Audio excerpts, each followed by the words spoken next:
Chapter 1, Martha Martins. The first person many villagers thought of whenever trouble struck was Martha Martins. Nobody had elected her. Nobody paid her. Nobody asked her to do it. Yet somehow, she always appeared. When old Mrs. Wanjiku slipped and broke her leg, Martha was the one who accompanied her to the clinic. When a young mother went into labor in the middle of the night, Martha was the one who organized transport. When a family's house was damaged by a storm, Martha was among the first people carrying timber and helping with repairs. For over 30 years, she had quietly become part of the village's foundation.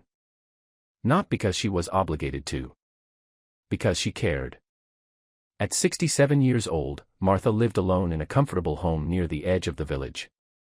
Her late husband had left her financially secure. She owned several rental properties in a nearby town. Her eldest son, Daniel, worked abroad and often sent money despite her constant insistence that she needed nothing. Her daughter Grace and youngest son Peter both lived within driving distance. Martha lacked nothing. Yet every morning she woke up before sunrise and spent her days helping others. Some people admired her. Others found her strange. Why does she always involve herself in everyone's business, some villagers would ask. Maybe she enjoys attention. Maybe she wants people to worship her. The gossip never bothered Martha. Or at least that was what people thought. In truth, words hurt. She simply learned not to show it. That particular morning, Martha was helping arrange chairs outside the church. The annual fundraising event was only a few days away, and volunteers had gathered early. "Martha, leave some work for the rest of us," Pastor Samuel joked. The elderly woman laughed. "If I stop moving, my bones will start complaining." The volunteers chuckled. Everyone knew Martha. Children greeted her when they passed. Shopkeepers waved.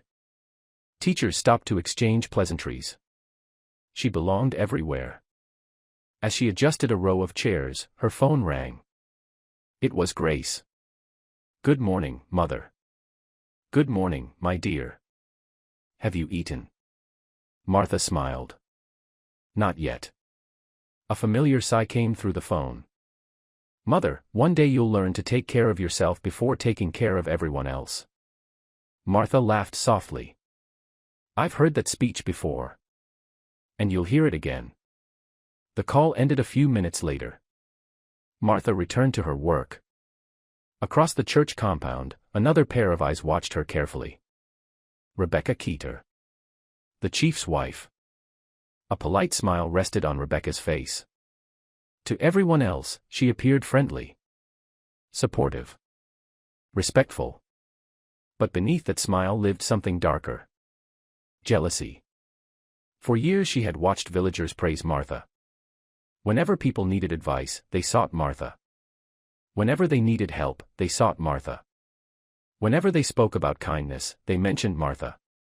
Rebecca hated it. She was the chief's wife. People should have admired her instead. Her gaze followed the older woman. As Martha chatted with volunteers, Rebecca's smile slowly faded. One day, she thought. One day everyone will stop treating you like a saint. Martha remained completely unaware of the resentment growing around her. She finished arranging the chairs and headed home shortly before sunset. The village looked peaceful. Children played in the dusty roads. Women chatted outside small shops. Men returned from work. Everything seemed normal. Nobody knew that before the week ended, Martha Martin's life would begin falling apart.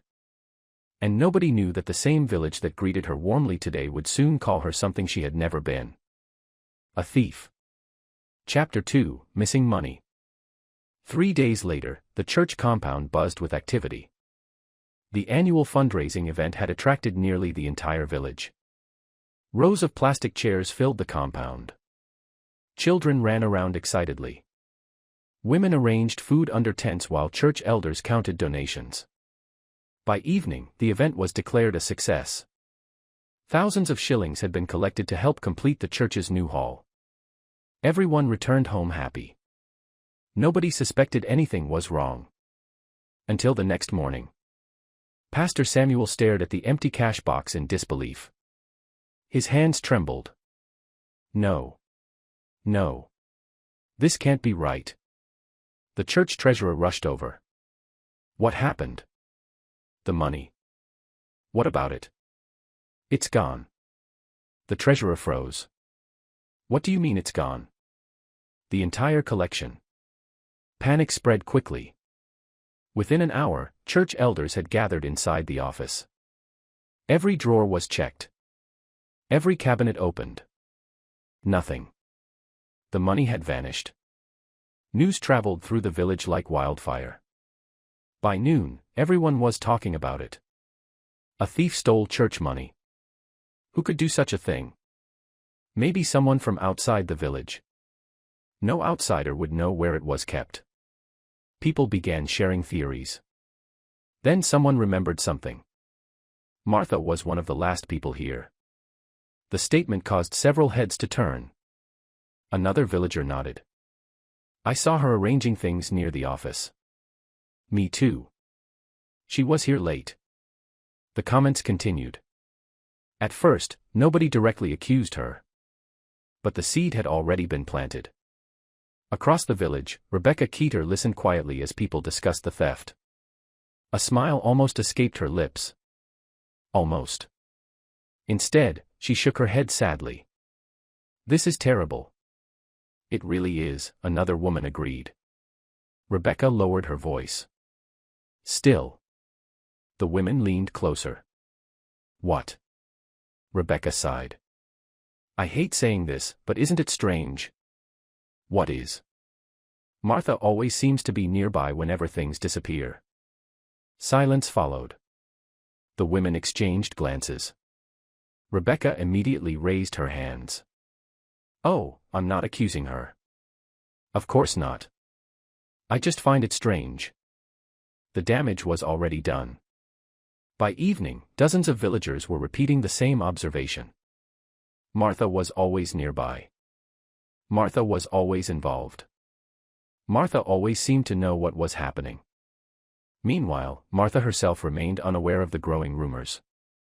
She spent the afternoon visiting an elderly widow recovering from surgery. As she helped prepare dinner, the widow smiled warmly. I don't know what I would do without you. Martha chuckled. You managed before I came. Not like this. The old woman squeezed Martha's hand. You've helped so many people. Martha simply smiled. Helping others had become second nature. She never expected anything in return. Not gratitude. Not praise. Certainly not rewards. Unfortunately, she never expected suspicion either.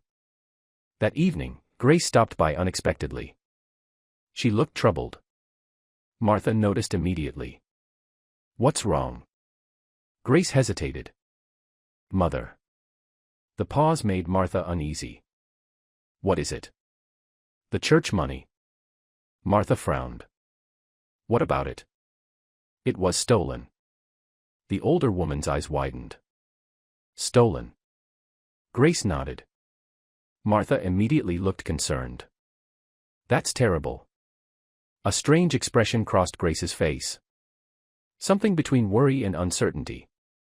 Martha noticed. What is it? People are talking. The older woman felt her stomach tighten. Talking about what? Grace looked away. They keep mentioning your name. Silence filled the room. For a moment, Martha simply stared at her daughter. Then she laughed softly. Not because it was funny. Because the idea seemed ridiculous. My name. Grace nodded. Martha, tell me honestly. The use of her first name instead of mother stung unexpectedly. You know me better than anyone. I do. Then why are you asking? Grace immediately looked guilty. I don't believe them. But. Grace remained silent. That silence hurt more than words ever could. For the first time, Martha felt something she had never experienced before. Fear. Not fear of being arrested. Not fear of punishment. Fear that people she loved might someday stop believing her. Outside, the village continued discussing the theft. And with every conversation, the rumors grew stronger. Chapter 3: The Rumors Return. The church money remained missing. 3 days passed. Then 4. Then 5. No arrests were made. No evidence was found. Yet somehow, the villagers were becoming increasingly certain they already knew who was responsible. Martha Martins. The name surfaced in almost every conversation. At the market. At the church. At the water point. Even at the local tea shop. The rumors spread faster than the truth ever could. What if she has been stealing for years? I've always found her suspicious. Think about it. Think about what? She's always everywhere. The statement quickly became the favorite explanation. Martha was always present whenever something happened. Not because she caused problems. Because she helped solve them. Unfortunately, nobody seemed interested in that detail anymore. By the end of the week, old incidents were being resurrected. A missing goat from 3 years earlier. Lost church equipment. Disappearing farm tools. Missing money from a school fundraiser. Events that had never been solved suddenly had a suspect. The same suspect. Martha. At the market, 2 women discussed the situation openly. I remember my husband losing money years ago. You think Martha took it? I don't know. Nearby, another villager overheard. Before long, he repeated the story elsewhere. By sunset, the rumor had transformed. People were now claiming Martha had stolen money from the men. Nobody bothered checking facts. Rumors rarely needed evidence. Across the village, Rebecca Keeter listened with satisfaction. She sat comfortably on her veranda while several women visited. Every conversation somehow led back to Martha. I never thought she would do such things. Neither did I. Rebecca lowered her eyes sadly. We should be careful. The women nodded. You're right. We shouldn't judge her. The words sounded noble. Yet Rebecca knew exactly what she was doing. Every time she pretended to defend Martha, she strengthened suspicion. People trusted her. After all, she was the chief's wife. If even Rebecca found the situation troubling, then surely there had to be something wrong. Inside the house, Joseph Keeter sat silently. He had heard everything. Every rumor. Every accusation. Every lie. And he knew the truth. His wife had stolen the church money. Just as she had stolen countless other things before. His jaw tightened. You need to stop. Rebecca looked at him calmly. Stop what? You know exactly what. She smiled. You have no proof. Joseph looked away. That was the problem. He had no proof. Only knowledge. Knowledge he had carried for years. Knowledge he had buried because exposing Rebecca would destroy his family. Now the consequences were spiraling beyond his control. Meanwhile, Martha walked through the village carrying groceries. Conversations died whenever she approached. People avoided eye contact. Some openly stared. Others whispered behind her back. The change was impossible to miss. For the first time in decades, Martha felt like a stranger in her own home. At the shop, she greeted a familiar woman. Good afternoon. The woman hesitated before responding. Afternoon. Her smile looked forced. Uncomfortable. Martha felt a knot form in her chest. The rumors were no longer whispers. They were changing how people treated her. That evening, Grace visited again. This time Peter came with her. Neither looked comfortable. Martha prepared tea and placed it on the table. Nobody touched it. The silence stretched. Finally Peter spoke.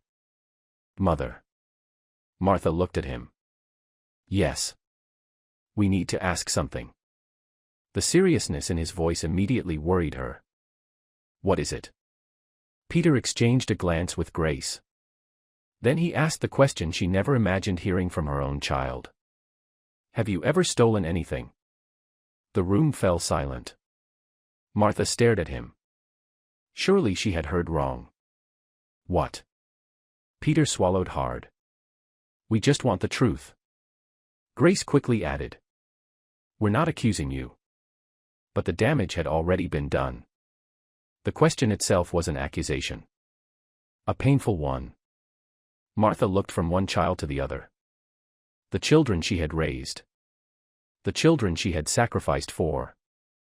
And neither of them could meet her eyes. Tears threatened to form. She fought them back. If you don't know the answer to that question. Her voice trembled. Then nobody in this village knows me. Grace immediately looked ashamed. Peter lowered his head. But neither apologized. Not yet.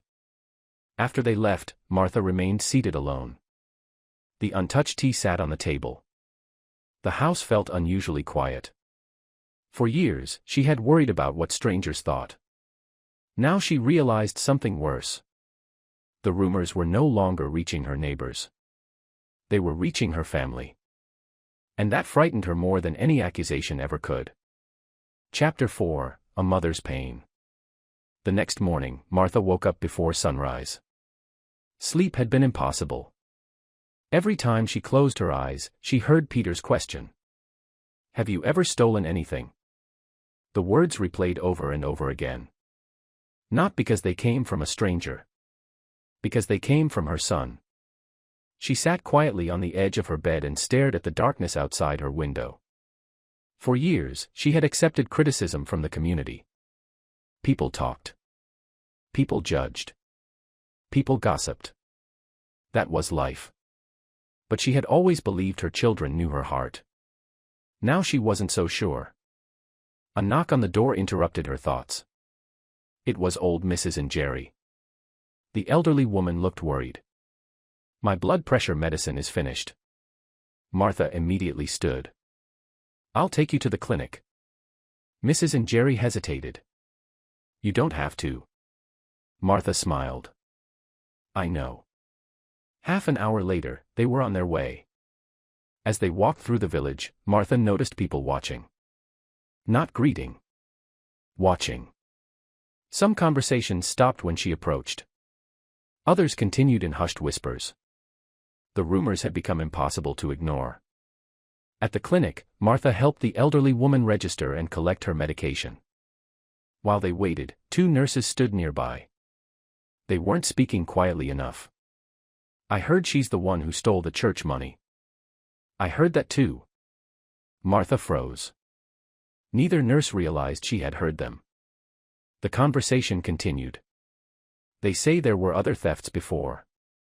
I wouldn't be surprised. Martha looked away. For the first time in years, she felt unwelcome in a place where she had spent countless hours helping others. After dropping Mrs. Jerry home, Martha visited another family whose roof had been damaged during a recent storm. The husband greeted her warmly. His wife did not. Throughout the visit, the woman barely spoke. The coldness was obvious. As Martha prepared to leave, she overheard the woman whispering to her husband. Be careful. About what? You know. The husband immediately looked uncomfortable. Martha pretended not to hear. But she had. Every word. Every suspicion. Every doubt. By the time she reached home, exhaustion weighed heavily on her shoulders. Not physical exhaustion. Emotional exhaustion. The kind that came from being judged by people who once trusted you. Later that afternoon, Grace arrived unexpectedly. Martha was watering flowers in the garden. For a moment neither woman spoke. Then Grace walked over. Mother. Martha nodded. Grace. The tension between them was impossible to miss. Grace looked at the flowers. You've always loved gardening. Martha smiled faintly. Your father built these flower beds. Silence followed. Finally Grace spoke. I didn't come to talk about flowers. Martha already knew why she had come. The rumors. Again. Grace took a deep breath. People are talking everywhere. Martha continued watering the plants. They've been talking for days. It keeps getting worse. Martha remained silent. Grace swallowed hard. Mother. The older woman finally looked at her. What is it? Grace hesitated. Then she asked the question she had been carrying all day. If you're innocent. Martha's grip tightened around the watering can. Why does every accusation seem to lead back to you? The words landed like a knife. For several seconds, Martha simply stared at her daughter. Not angry. Not shocked. Just hurt. Deeply hurt. Grace immediately regretted asking. But it was too late. Martha slowly set the watering can down. Then she spoke quietly. Do you know why every accusation leads back to me? Grace remained silent. Because whenever people need help, I go. Martha pointed toward the village. When someone is sick, I go. When someone loses a loved one, I go. When someone is hungry, I go. When there is a problem, I go. Her voice began trembling. Tell me, Grace. A tear rolled down her cheek. How do I help people without being present? Grace lowered her head. Martha continued. People see me everywhere because I care. Another tear followed. But somehow they've convinced themselves that caring is suspicious. The words crushed Grace. For the first time, she truly saw her mother's pain.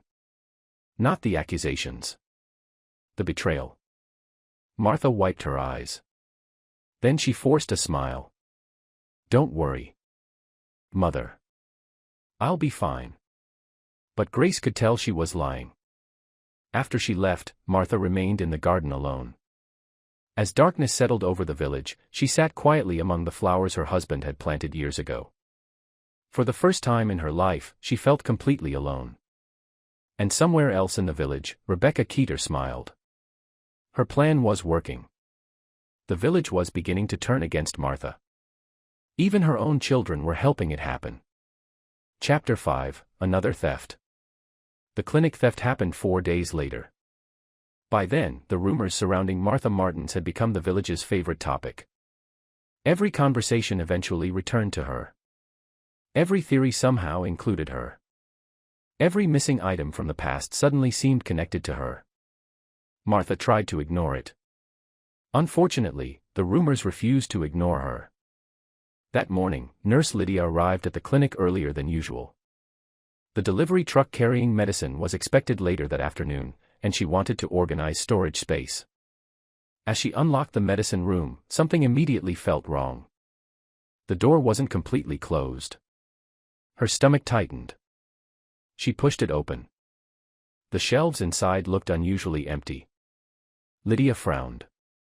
She stepped forward. Then her heart nearly stopped. Several boxes of medicine were missing. Blood pressure medication. Antibiotics. Painkillers. Even some emergency supplies. Gone. The nurse immediately called the clinic administrator. Within an hour, word spread across the village. Another theft. Another scandal. Another crisis. And before anyone even asked questions, people were already asking the same thing. Had Martha been there recently? The answer was yes. Of course it was. Martha had accompanied Mrs. and Jerry to the clinic just a few days earlier. Rebecca Keeter made sure everyone remembered that detail. Standing outside her house, she listened as villagers discussed the theft. Then she sighed dramatically. This is heartbreaking. It really is, another woman agreed. Rebecca lowered her voice. Martha was at the clinic recently, wasn't she? The women exchanged glances. She was.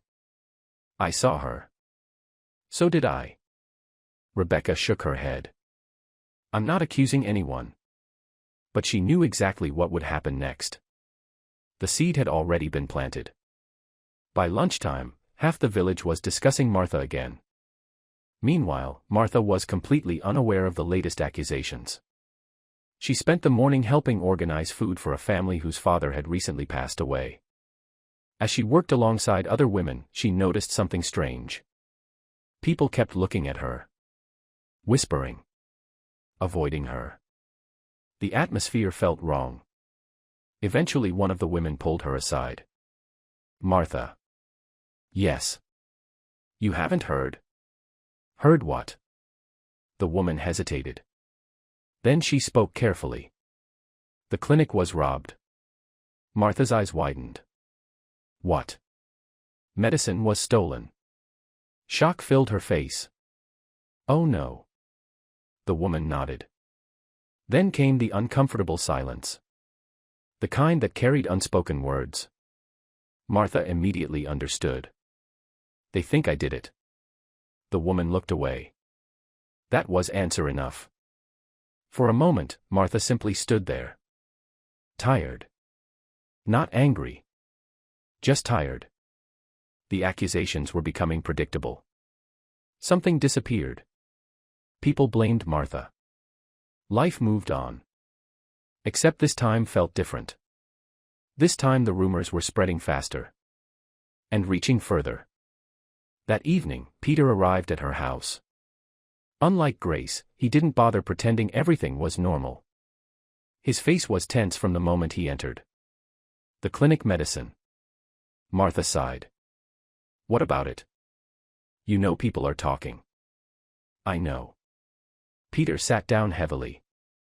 "Mother, please." The words sounded desperate. "If there's something going on, tell us." Martha stared at him.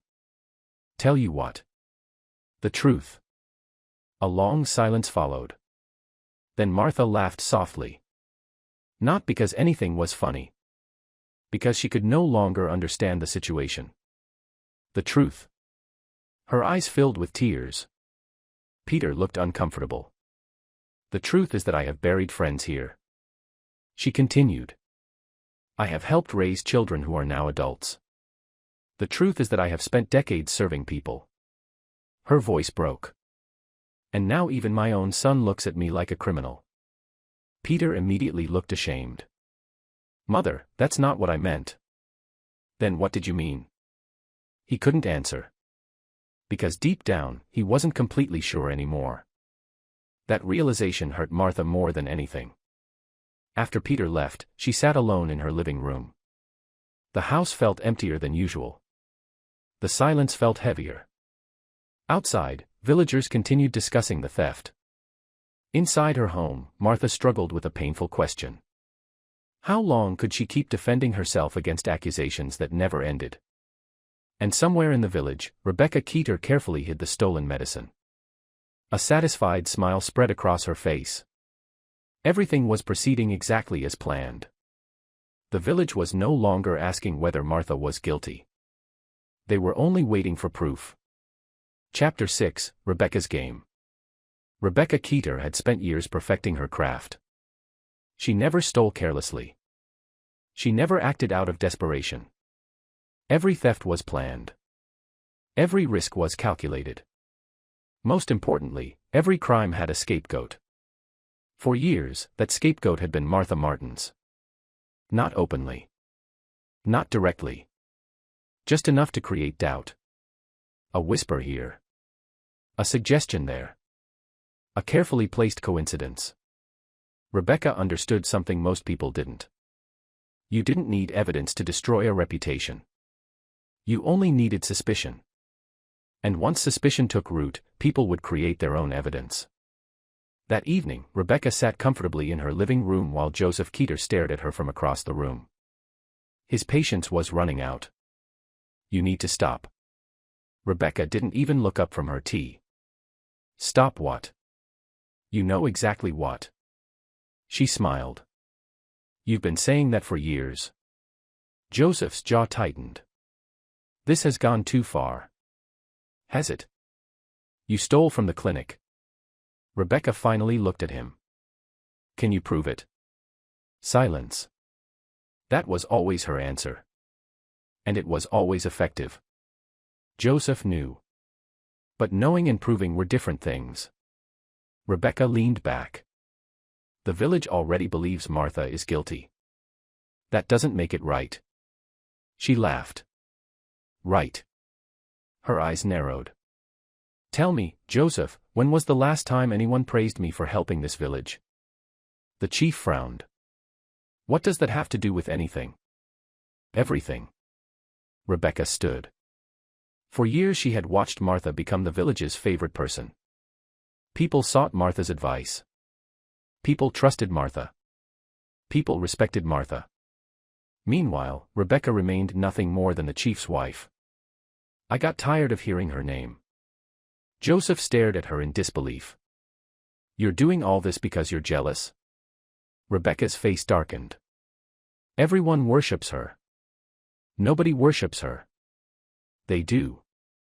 Joseph shook his head. No. They respect her because she earns it. The word struck a nerve. Rebecca's expression hardened.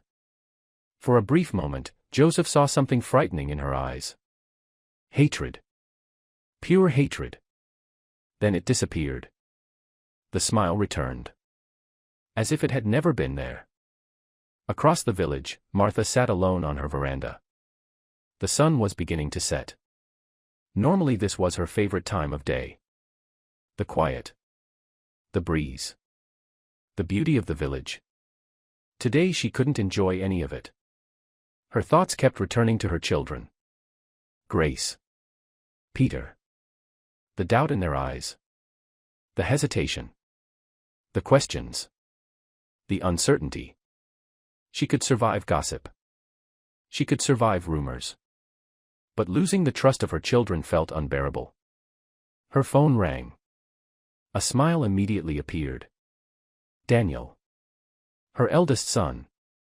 The one person who never sounded doubtful. Mother. His cheerful voice warmed her heart. Daniel. How are you? Martha hesitated. I'm fine. Daniel immediately laughed. You're lying. Despite everything, Martha smiled. How do you always know? Because you've been lying to me since I was 10. For the first time in days, she genuinely laughed. The sound surprised even her. Daniel became serious. The village situation. Martha's smile faded. You heard. Grace called me. Of course she had. Daniel sighed heavily. Mother. Yes. Did you do any of it? The question hit her like a punch. Not because she was offended. Because for a moment she thought Daniel doubted her too. Then he continued. Actually, don't answer that. Martha remained silent. I already know the answer. Tears immediately filled her eyes. Daniel spoke firmly. You raised us better than that. The tears escaped. I trust you. Martha closed her eyes. For days she had felt completely alone. Now, for the first time, she felt seen. Daniel continued. If things get worse, come stay with me. Martha smiled sadly. Things won't get that bad. Unfortunately, she was wrong. Very wrong. Because at that exact moment, Rebecca was preparing her next move. And unlike the previous thefts, this one wouldn't simply create suspicion. This time she intended to create proof. The kind of proof that could destroy Martha completely. Chapter 7, Public Humiliation. Martha woke up to loud voices outside her gate. At first, she thought she was dreaming. Then came another knock. Harder this time. Followed by shouting. Martha Martins. Her stomach tightened. She quickly wrapped a shawl around her shoulders and walked outside. The sight that greeted her made her freeze. Half the village stood outside her compound. Church elders. Village committee members. Curious neighbors. Even Chief Joseph Keeter. And standing among them was Rebecca. Looking concerned. Looking innocent. Looking exactly like someone watching a performance she had written herself. Martha opened the gate. What's happening? Finally, one of the church elders stepped forward. We received information. Information about what? The missing church money. Martha felt her heart sink. What about it? The elder cleared his throat. We have reason to believe some evidence may be on your property." For several seconds, Martha simply stared at him. Then she laughed. Not because it was funny.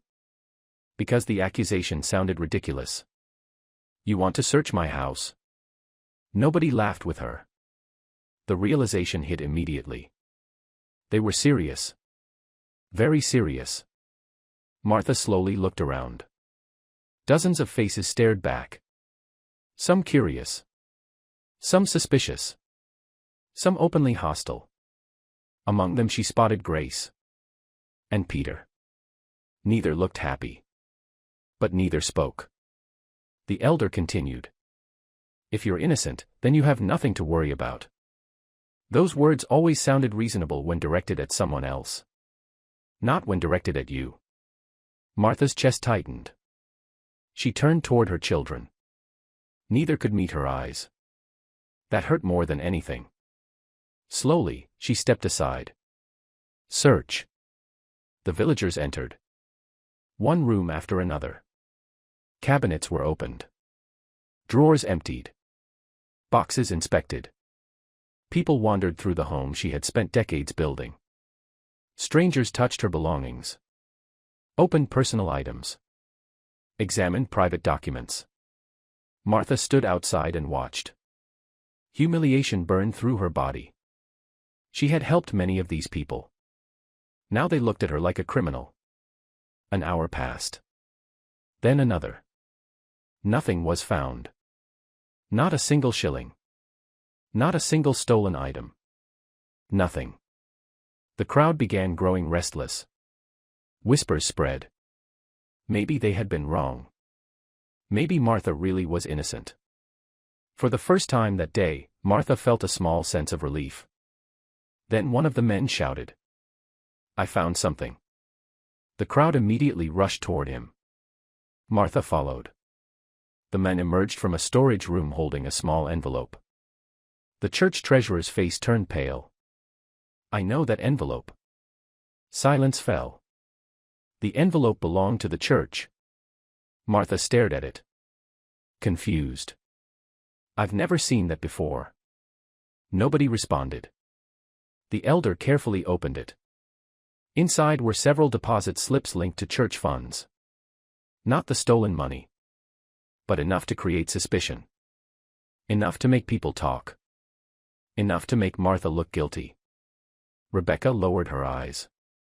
Perfect. Exactly as planned. Martha looked around desperately.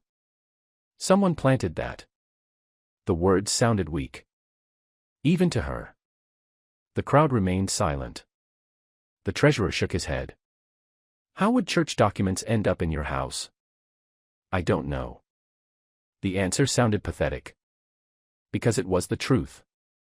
And the truth rarely sounds convincing when you're defending yourself. Peter stepped forward. His face had gone pale. "Mother." Martha looked at him. Desperate. Surely now her children would defend her. Surely now they would say someone had framed her. Instead, Peter asked quietly, "Are you sure you don't know where that came from?" The question shattered something inside her. Not because he accused her. Because he honestly needed to ask. He genuinely wasn't sure anymore. Tears filled Martha's eyes. For a moment she couldn't speak. Then she looked at Grace. Her daughter lowered her head. Neither child defended her. Neither child stood beside her.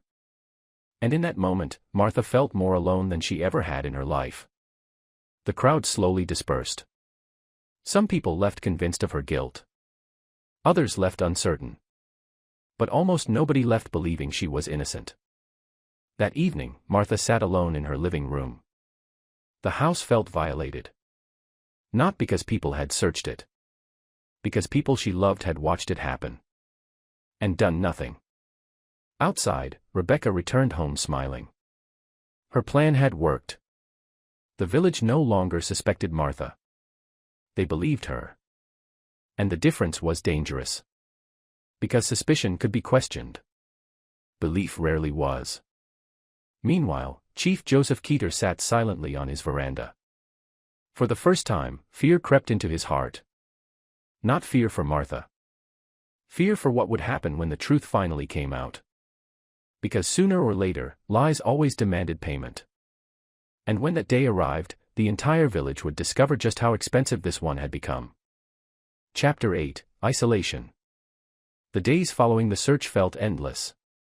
Martha quickly realized that the damage went far beyond the planted envelope. The search had done something far worse. It had given people permission to treat her differently. And they did. The change wasn't dramatic at first. It was subtle. Painfully subtle. People stopped waving when she passed. Conversations suddenly ended when she approached. Smiles disappeared. Invitations stopped coming. One morning, Martha walked to the market as she had done hundreds of times before. The vendors greeted other customers warmly. Yet when she approached, their enthusiasm vanished. "Good morning," Martha said politely. A few nodded. Most avoided eye contact. The silence felt louder than any insult. She bought vegetables and quietly returned home. For the first time in her life, the village no longer felt familiar. It felt hostile. A few days later, Martha visited the church. The building had always brought her comfort. Instead, she found discomfort waiting for her. As she entered, several women who normally sat beside her moved to another bench. The action was small. Almost insignificant. But Martha noticed. How could she not? The service continued normally. The pastor preached forgiveness. Mercy. Compassion. Martha struggled to listen.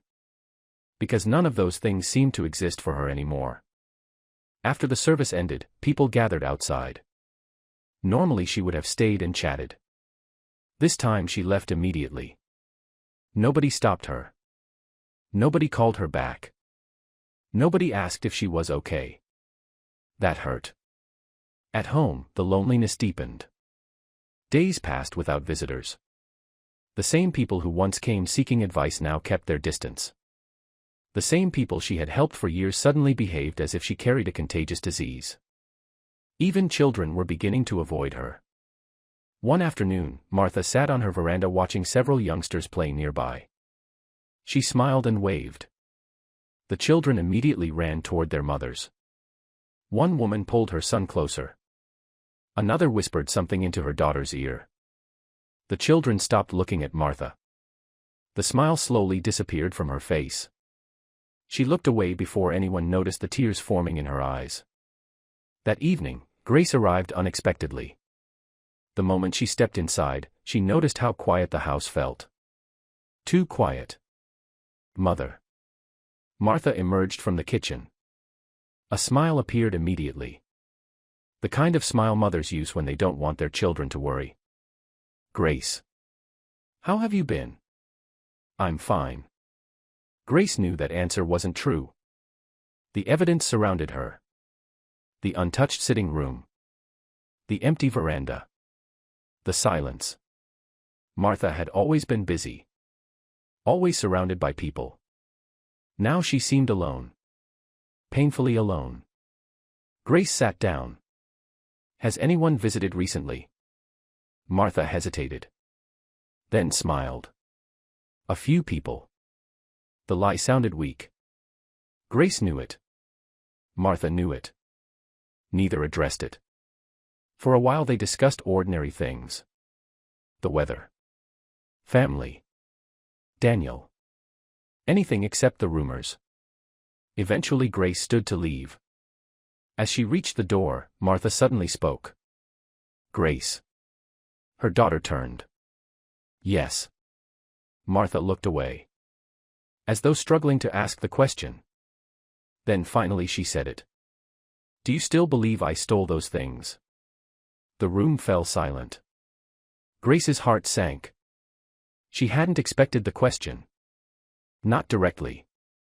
Not like this. For several seconds she couldn't answer. And that hesitation told Martha everything. The older woman's eyes filled with disappointment. Not anger. Not outrage. Disappointment. The kind that comes when your heart finally breaks. Grace rushed forward. Mother. It's okay. No, it isn't. Martha forced a smile. You don't need to explain. But she wasn't smiling anymore. She was simply trying not to cry. Grace suddenly felt ashamed. Deeply ashamed. Because despite everything she had witnessed growing up, despite knowing her mother better than anyone, a part of her still had doubts. And Martha knew it. After Grace left, the house became silent once more. Martha sat alone on her veranda as darkness settled over the village. For years she had spent her evenings helping others. Now she sat by herself. Forgotten. Rejected. Judged. Across the village, Rebecca Keeter watched from a distance. The sight filled her with satisfaction. Martha was finally losing what Rebecca had always envied. The village's trust. The village's respect. The village's love. Rebecca smiled. She believed she was winning. What she didn't realize was that every lie she told was building toward a collapse far greater than anything she imagined. And when it came, it would destroy far more than Martha's reputation. Chapter 9: The Village Meeting. The announcement spread throughout the village before sunrise. A public meeting had been called. Attendance was mandatory. Chief Joseph Keeter wanted everyone present at the community grounds by 10 o'clock. Nobody needed to ask why. The entire village already knew. The meeting was about Martha Martins. By mid-morning, hundreds of villagers had gathered beneath the large acacia trees near the chief's office. Plastic chairs filled the open space. Men stood in groups. Women whispered among themselves. Children lingered nearby despite being repeatedly told to stay away. The atmosphere felt tense. Heavy. As though something important was about to happen. Martha arrived alone. No one offered her a seat. No one greeted her. The realization hurt, but she kept her head high. For decades she had walked through this village with dignity. She would not lose it now. Not even here. Grace and Peter arrived separately. Neither sat beside their mother. Not intentionally. Yet the distance remained. And Martha noticed. A few minutes later, Chief Joseph Keeter stood. The crowd fell silent. His face was serious. We are gathered here because our community has been facing a growing problem. Several villagers nodded. Thefts have increased. More murmurs followed. Church funds. Clinic supplies. Business losses. Missing equipment. The chief paused. His stomach twisted. Every word felt heavier than the last. Because he knew the truth. Yet he continued speaking anyway. The community deserves answers. Applause followed. Joseph hated hearing it. Across the crowd, Rebecca sat quietly. Looking concerned. Looking innocent. Exactly as she always did. One by one, villagers began speaking. A shopkeeper stood first. My business has suffered. Another villager followed. My farming equipment disappeared. Then another. And nobody has ever been held accountable. As more people spoke, the conversation slowly drifted toward Martha. Not directly. Not at first. Then someone finally said it. Every trail seems to lead to the same person. Silence spread across the gathering. Everyone knew who he meant. Martha felt dozens of eyes settle on her. An elderly man stood. Martha is always near these situations. Another villager nodded. Too many coincidences. Someone else added. The church documents were found in her house. Martha clenched her hands tightly. The accusations kept coming. Each one felt like another stone being placed on her chest. Finally she stood. The crowd immediately fell silent. Many had never seen Martha angry. Never seen her defend herself. Never seen her fight back. Martha looked around slowly. At the people she had helped. The people she had comforted. The people she had stood beside during their darkest moments. Then she spoke. I have lived in this village for 40 years. Nobody interrupted. I have buried my husband here. Her voice trembled slightly. I have raised my children here. Several villagers lowered their heads. I have celebrated with you. I have mourned with you. I have helped whenever I could. Tears filled her eyes. And today I stand before all of you being judged for crimes I did not commit. The silence became unbearable. For a brief moment, doubt appeared on some faces. A brief moment. Then Rebecca stood. Perfectly timed. Perfectly calculated. I believe Martha. The crowd turned toward her. Martha looked confused. Rebecca's voice sounded sincere. Gentle. Compassionate. But belief alone is not enough. The words struck like lightning. Rebecca continued. We must also think about the safety of our community. Several villagers nodded. If Martha is innocent, then time will prove it. More nodding. But until then. She paused. Looking reluctant. As though the suggestion pained her. Perhaps some distance would allow tensions to settle. The trap was beautiful. Cruel. And effective. She wasn't calling for punishment. Not openly. She was calling for peace. The crowd immediately embraced the idea. People began discussing it among themselves. The conversations grew louder. More confident. More dangerous. Joseph watched in horror. He knew exactly what Rebecca was doing. And he knew it was working. A village elder eventually stood. His voice carried across the crowd. We should vote. The words landed heavily. Martha froze. Vote. Vote on what? But deep down, she already knew. The elder continued. Those who believe Martha Martins should temporarily leave the village until these matters are resolved. He raised his hand. One hand rose. Then another. Then another. Soon dozens filled the air.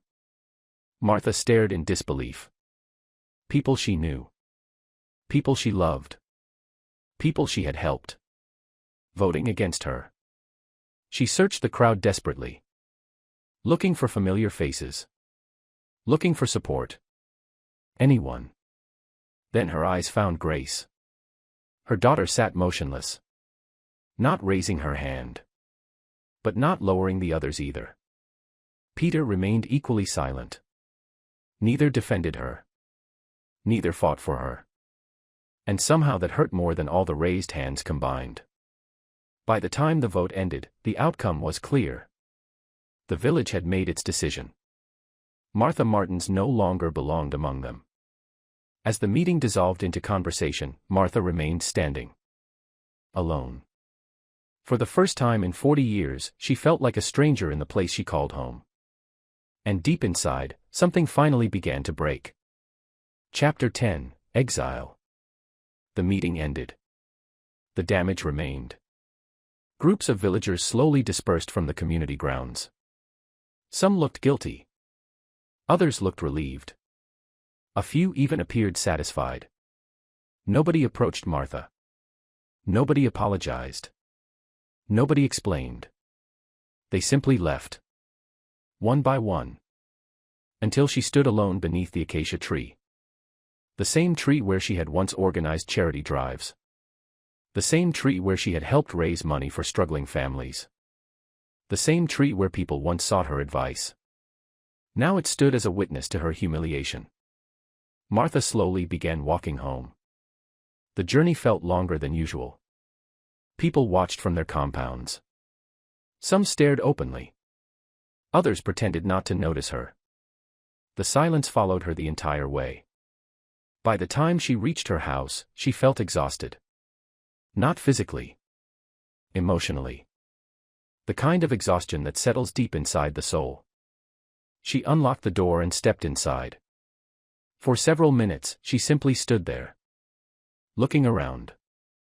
The living room. The photographs. The furniture. The memories. 40 years. 40 years of life. 40 years of belonging. 40 years erased by a single vote. A tear rolled down her cheek. Then another. Soon she was crying openly. Not because strangers had rejected her. Because the people she loved had stood by and watched. A knock interrupted her thoughts. Martha wiped her face and opened the door. Grace stood outside. Peter stood beside her. Neither looked comfortable. Neither looked happy. The guilt on their faces was impossible to miss. Mother. Martha stepped aside. They entered. Nobody spoke for a while. Finally Peter broke the silence. We didn't know what to do. Martha laughed softly. A painful laugh. I noticed. Peter lowered his head. Grace's eyes filled with tears. We never wanted this. But it happened. The words cut through the room. Nobody could deny them. It had happened. And neither of them had stopped it. For several minutes, silence filled the house.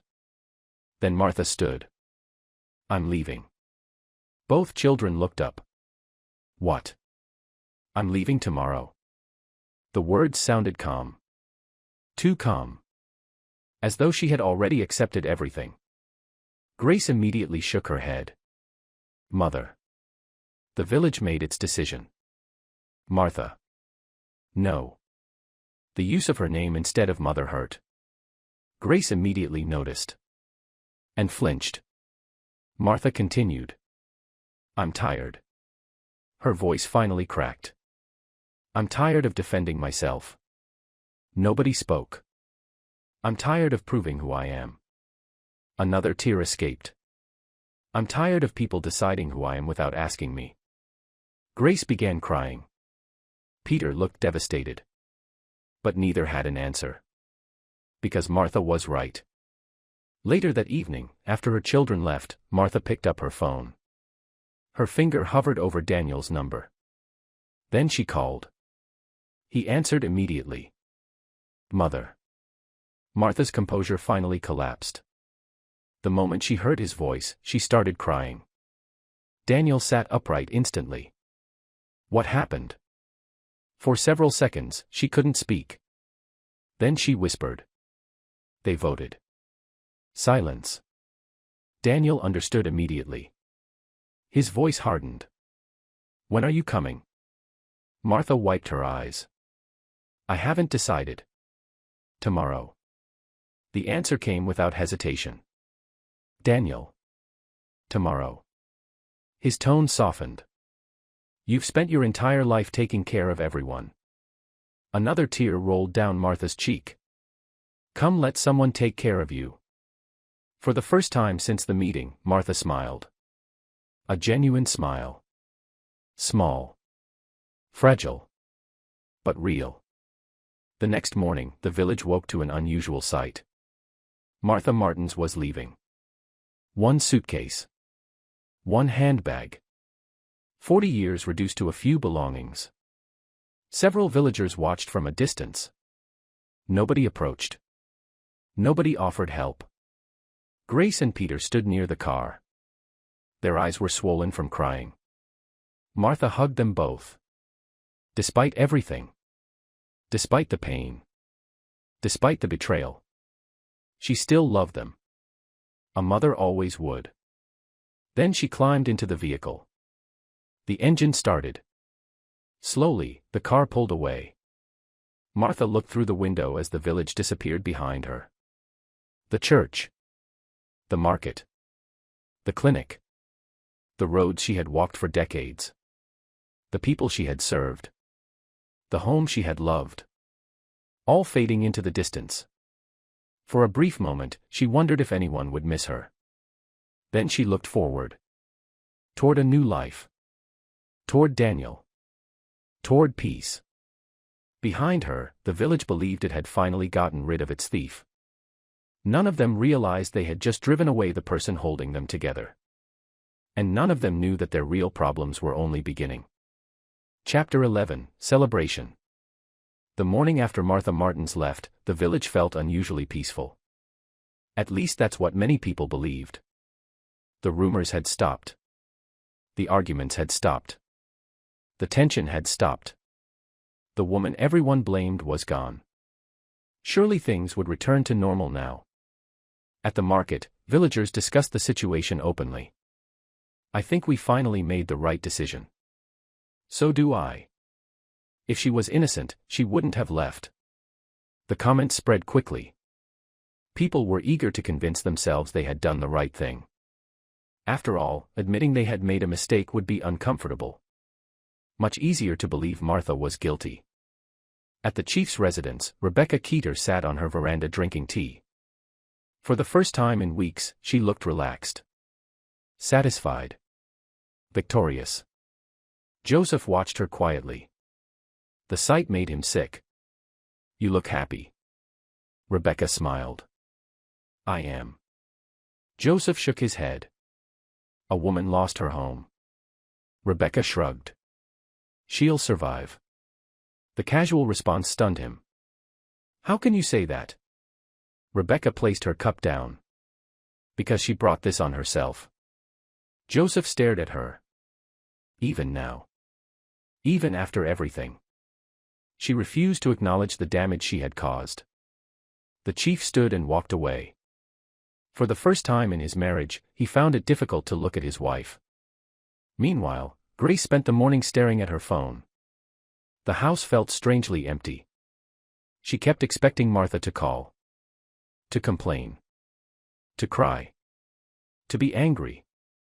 Instead, there was nothing. Just silence. That worried her more. Peter wasn't doing much better. He had spent the previous night replaying the village meeting in his head. Again and again. Every time he remembered Martha standing alone, his stomach twisted. He tried convincing himself there had been nothing he could do. The excuse wasn't working. Across the village, life continued. Or at least it appeared to. By afternoon, a group of women gathered outside a shop. Their conversation eventually returned to Martha. As always. I wonder what she's doing now. Probably explaining herself to her son. I still can't believe she stole from the church. Another woman nodded. Neither can I. An elderly widow standing nearby suddenly spoke. I can. The group turned toward her. You can. The woman nodded. I can believe she didn't do it. The conversation immediately died. Several women exchanged uncomfortable glances. The widow continued. Martha helped me when my husband died. Nobody responded. She fed my family for 3 months. Still silence. She paid for my medication when I couldn't afford it. The women looked away. Nobody wanted to hear that story. Because stories like that created doubt. And doubt was dangerous. Especially after everything that had happened. Later that evening, Grace finally received a call. Daniel. The moment she answered, she knew he was angry. How could you let this happen? Grace closed her eyes. She had been expecting this. Daniel. No. His voice was cold. You know our mother. Tears immediately formed in Grace's eyes. I know. Then why didn't you defend her? Grace couldn't answer. Because there was no good answer. The line remained silent. Finally Daniel spoke again. She's here. Grace's heart tightened. How is she? Daniel looked toward the garden outside his house. Martha sat quietly on a bench. Watching his children play. For the first time in weeks, she wasn't being stared at. Whispered about. Judged. She simply sat there. Peacefully. She's tired. The words crushed Grace. Not angry. Not bitter. Just tired. After the call ended, Grace sat alone in her kitchen. For the first time, she began wondering whether the village had made a terrible mistake. Not because she had evidence. Because the guilt wouldn't leave her alone. As darkness settled over the village, Rebecca smiled herself to sleep. She believed she had won. Martha was gone. The accusations had worked. The village believed her lies. Everything was finally perfect. Unfortunately for Rebecca, perfection lasted less than 24 hours. Because the next morning, the first cracks would begin to appear. And the village would soon discover that Martha Martins had been carrying far more than anyone ever imagined. Chapter 12, Empty Shelves. 2 weeks after Martha Martins left the village, life appeared normal. At least on the surface. People still opened their shops. Children still attended school. Church services continued. Vehicles moved up and down the dusty roads. Everything seemed fine. Until Chief Joseph Keeter's youngest son fell sick. It started with a fever. Nothing unusual. Children got sick all the time. His wife, Rebecca, wasn't concerned. Neither was Joseph. The boy would visit the clinic, receive medication, and recover. Simple. Or so they thought. That afternoon, Joseph personally drove his son to the village clinic. The boy looked weak. His forehead burned with fever. As they entered the building, Nurse Lydia immediately recognized them. "Chief. How is he?" "High fever." The nurse nodded and led them inside. After a brief examination, the doctor prescribed medication. Joseph relaxed. The situation seemed under control. Then Nurse Lydia disappeared into the medicine room. Several minutes passed. Then more. Eventually she returned. Her face looked troubled. Joseph frowned. "What's wrong?" The nurse hesitated. Then she delivered the news. "We don't have the medicine." "What?" "The stock is finished." Joseph stared at her. "Then order more." The nurse's expression grew more uncomfortable. "We tried." "What do you mean you tried?" "The supplier refused to deliver." The chief felt irritation rising. "Why?" Nobody answered immediately. Finally the clinic administrator stepped forward. "The account hasn't been paid." Joseph blinked. "The account?" "Yes." "What account?" "The clinic medicine account." The chief looked confused. "Doesn't the government handle that?" The room suddenly became very quiet. The administrator exchanged glances with the nurse. Then he cleared his throat. "Not entirely." Joseph frowned. "What does that mean?" The administrator looked genuinely surprised. "You didn't know?" "Know what?" The men hesitated. Then said something that changed everything. Martha Martins usually paid the difference. Silence. Complete silence. Joseph stared at him. Certain he had heard wrong. "What?" The administrator continued. 4 years. The chief couldn't believe it. "You're telling me Martha paid for medicine?" The administrator nodded. "Whenever government supplies delayed. Whenever patients needed urgent treatment. Whenever stock levels became critical." The chief felt his stomach tighten. Nobody had ever mentioned this. Not once. The administrator sighed. "She asked us not to tell anyone." Joseph looked away. A terrible feeling settled over him. The first crack. The first consequence. And it had arrived much sooner than expected. Meanwhile, word spread quickly through the clinic. By evening, the entire village was discussing the revelation. Martha paid for the medicine. Since when? 4 years apparently. Why didn't we know? Nobody had an answer. Because Martha had never told anyone. She had simply paid. Quietly. Consistently. Without seeking recognition. At the market, the news stunned everyone. Even people who disliked Martha struggled to process it. One woman shook her head. "That can't be true." "It is." "Why would she do that?" An elderly man answered. "Because that's who Martha is." The conversation died immediately. For the first time since her departure, people weren't talking about theft. They were talking about kindness. Across the village, Grace received a phone call from Nurse Lydia. When she learned the truth, she sat down heavily. The clinic. Her mother had been supporting the clinic. 4 years. Without telling anyone. Without asking for praise. Tears filled Grace's eyes. How much else didn't she know? That evening, Peter arrived at her house. The moment he entered, he knew something was wrong. What happened? Grace looked up. Her voice trembled. The clinic. Peter frowned. What about it? Grace swallowed hard. Then she told him. Every word. Every detail. Every sacrifice their mother had made. By the time she finished, Peter looked stunned. For several seconds, neither spoke. Then Peter whispered. Why didn't she tell us? Grace wiped away tears.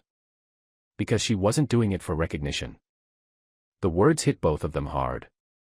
For the first time since Martha left, a painful realization began forming. Maybe they didn't know their mother as well as they thought. And maybe, just maybe, they had made a terrible mistake. Far away, in Daniel's backyard, Martha sat watching her grandchildren chase butterflies across the lawn. For the first time in weeks, she felt peaceful.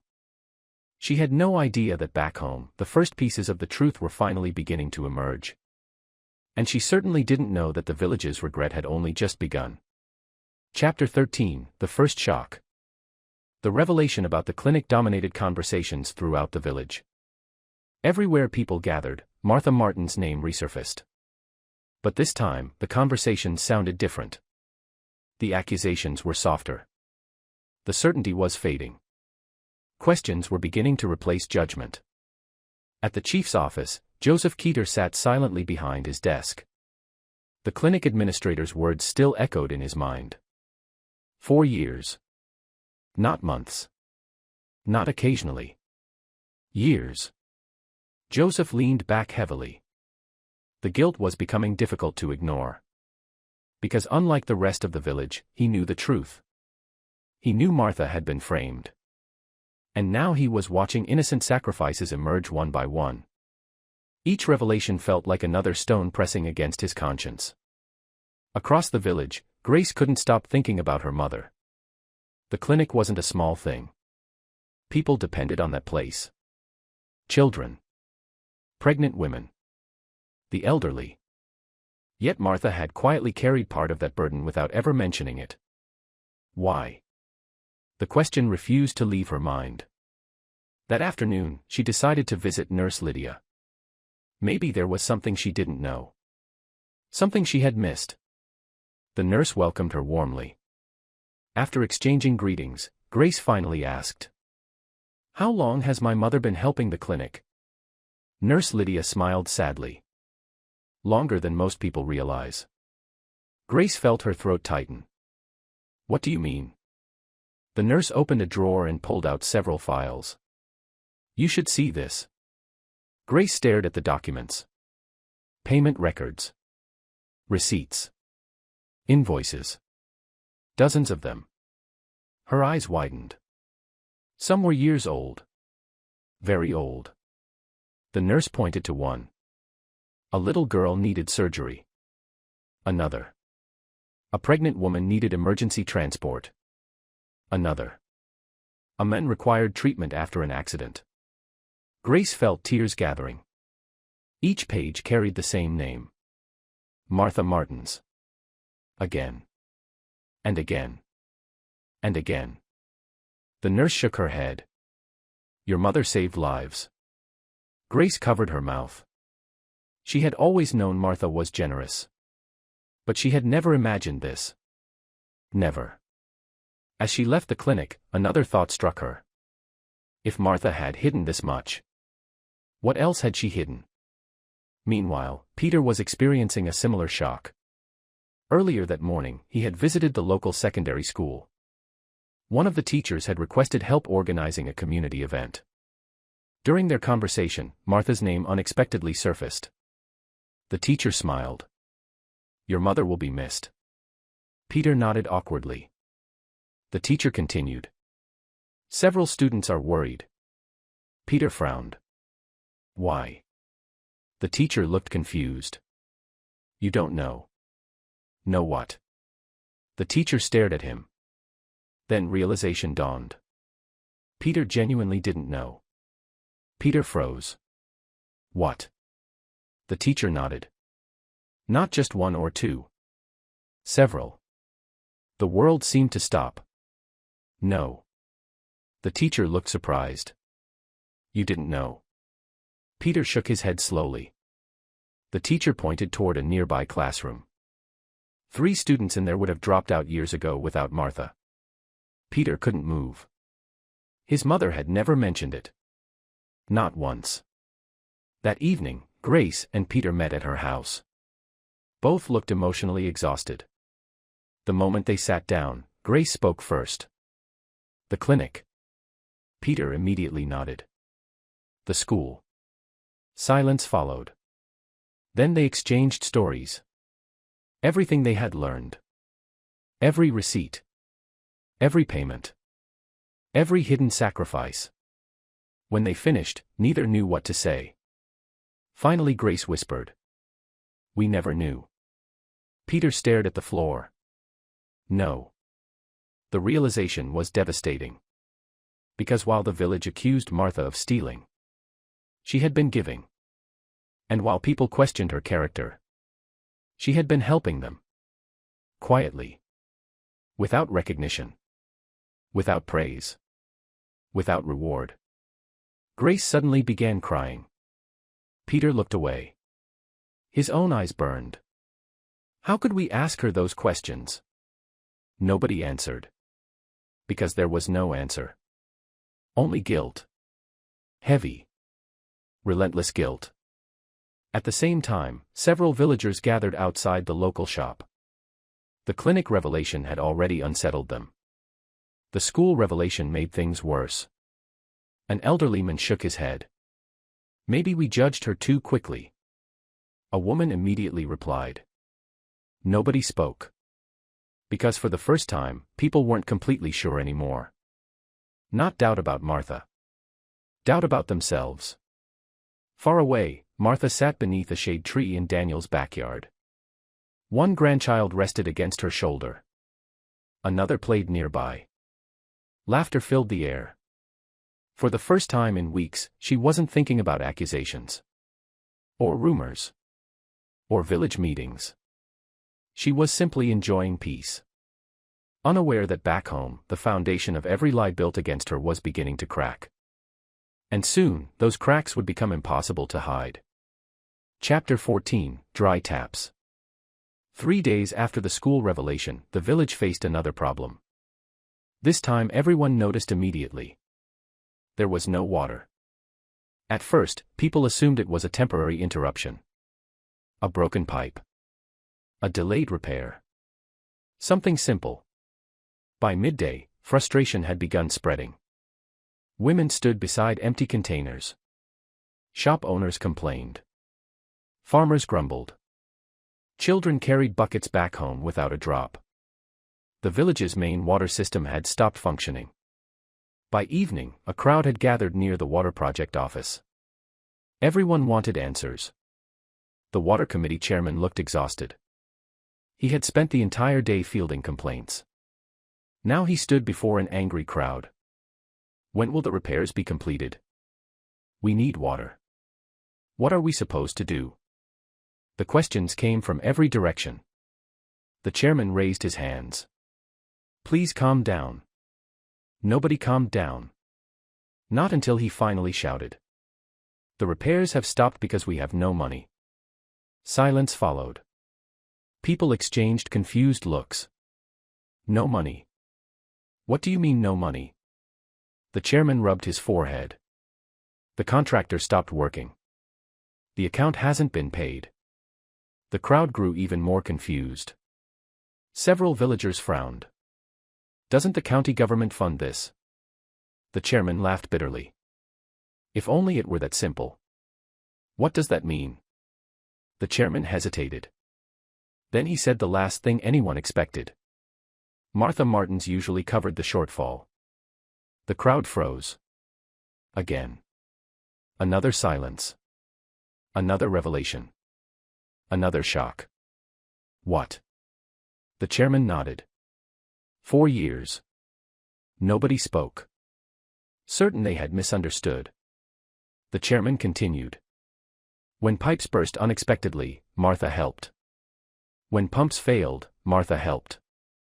When repairs exceeded our budget, Martha helped. A woman shook her head. No. The chairman sighed. Yes. Several payment records were produced. Invoices. Receipts. Proof. All carrying the same name. Martha Martins. The crowd stood motionless. The realization was becoming impossible to ignore. The clinic. The school. Now the water project. How many things had Martha been supporting? And why had nobody known? That evening, Grace received another phone call. This time from the water committee. By the time the conversation ended, she sat staring blankly at the wall. Another secret. Another reminder of how little she truly knew about her own mother. Peter arrived shortly afterward. The moment he entered, he recognized the expression on her face. The water project. Grace nodded. Peter closed his eyes. Of course. Another one. At this point, nothing would surprise him anymore. Or so he thought. Grace handed him copies of the records. He slowly flipped through them. The dates stretched back years. Some payments had been made shortly after their father's death. Others were recent. Very recent. Martha had continued helping even while people accused her. Even while people insulted her. Even while the village questioned her integrity. The realization made Peter feel sick. She never stopped helping them. Grace shook her head. Even after all the accusations. Even after all the rumors. Martha had never stopped caring. The weight of that truth crushed both of them. Across the village, similar conversations were happening everywhere. The people who had confidently accused Martha now found themselves struggling to explain the growing list of contributions. One elderly man spoke quietly to a group of neighbors. If she was stealing. He paused. Then continued. Why was she spending so much money helping us? Nobody answered. Because there wasn't an answer. Not one that made sense. Meanwhile, Rebecca Keeter listened to the latest news from her kitchen. For the first time in weeks, she felt uneasy. The clinic revelation had been manageable. The school had been uncomfortable. The water project was different. People were starting to ask questions. Dangerous questions. Questions that pointed away from Martha. Questions that might eventually point toward her. Joseph Keeter noticed the change immediately. You seem worried. Rebecca glared at him. People are talking. They should be. The chief's voice was cold. Rebecca's eyes narrowed. Joseph stepped closer. The truth has a way of surviving. For the first time, Rebecca felt something she hadn't experienced in years. Fear. Not fear of being caught. Fear of losing control. Because the story she had spent years writing was beginning to unravel. And somewhere far away, Martha sat in a garden with her grandchildren. A small watering can rested in her hands. Flowers bloomed around her. Birds sang overhead. She had no idea that the village she left behind was slowly discovering a painful truth. They had spent years looking for a thief. What they had actually lost was their greatest giver. Chapter 15, The Scholarship Crisis. The next blow came on a Monday morning. Unlike the clinic and water project, this one could not be hidden. Everyone saw it. Everyone felt it. Everyone talked about it. Students were being sent home. At first, parents assumed it was a mistake. A misunderstanding. Something that would be resolved quickly.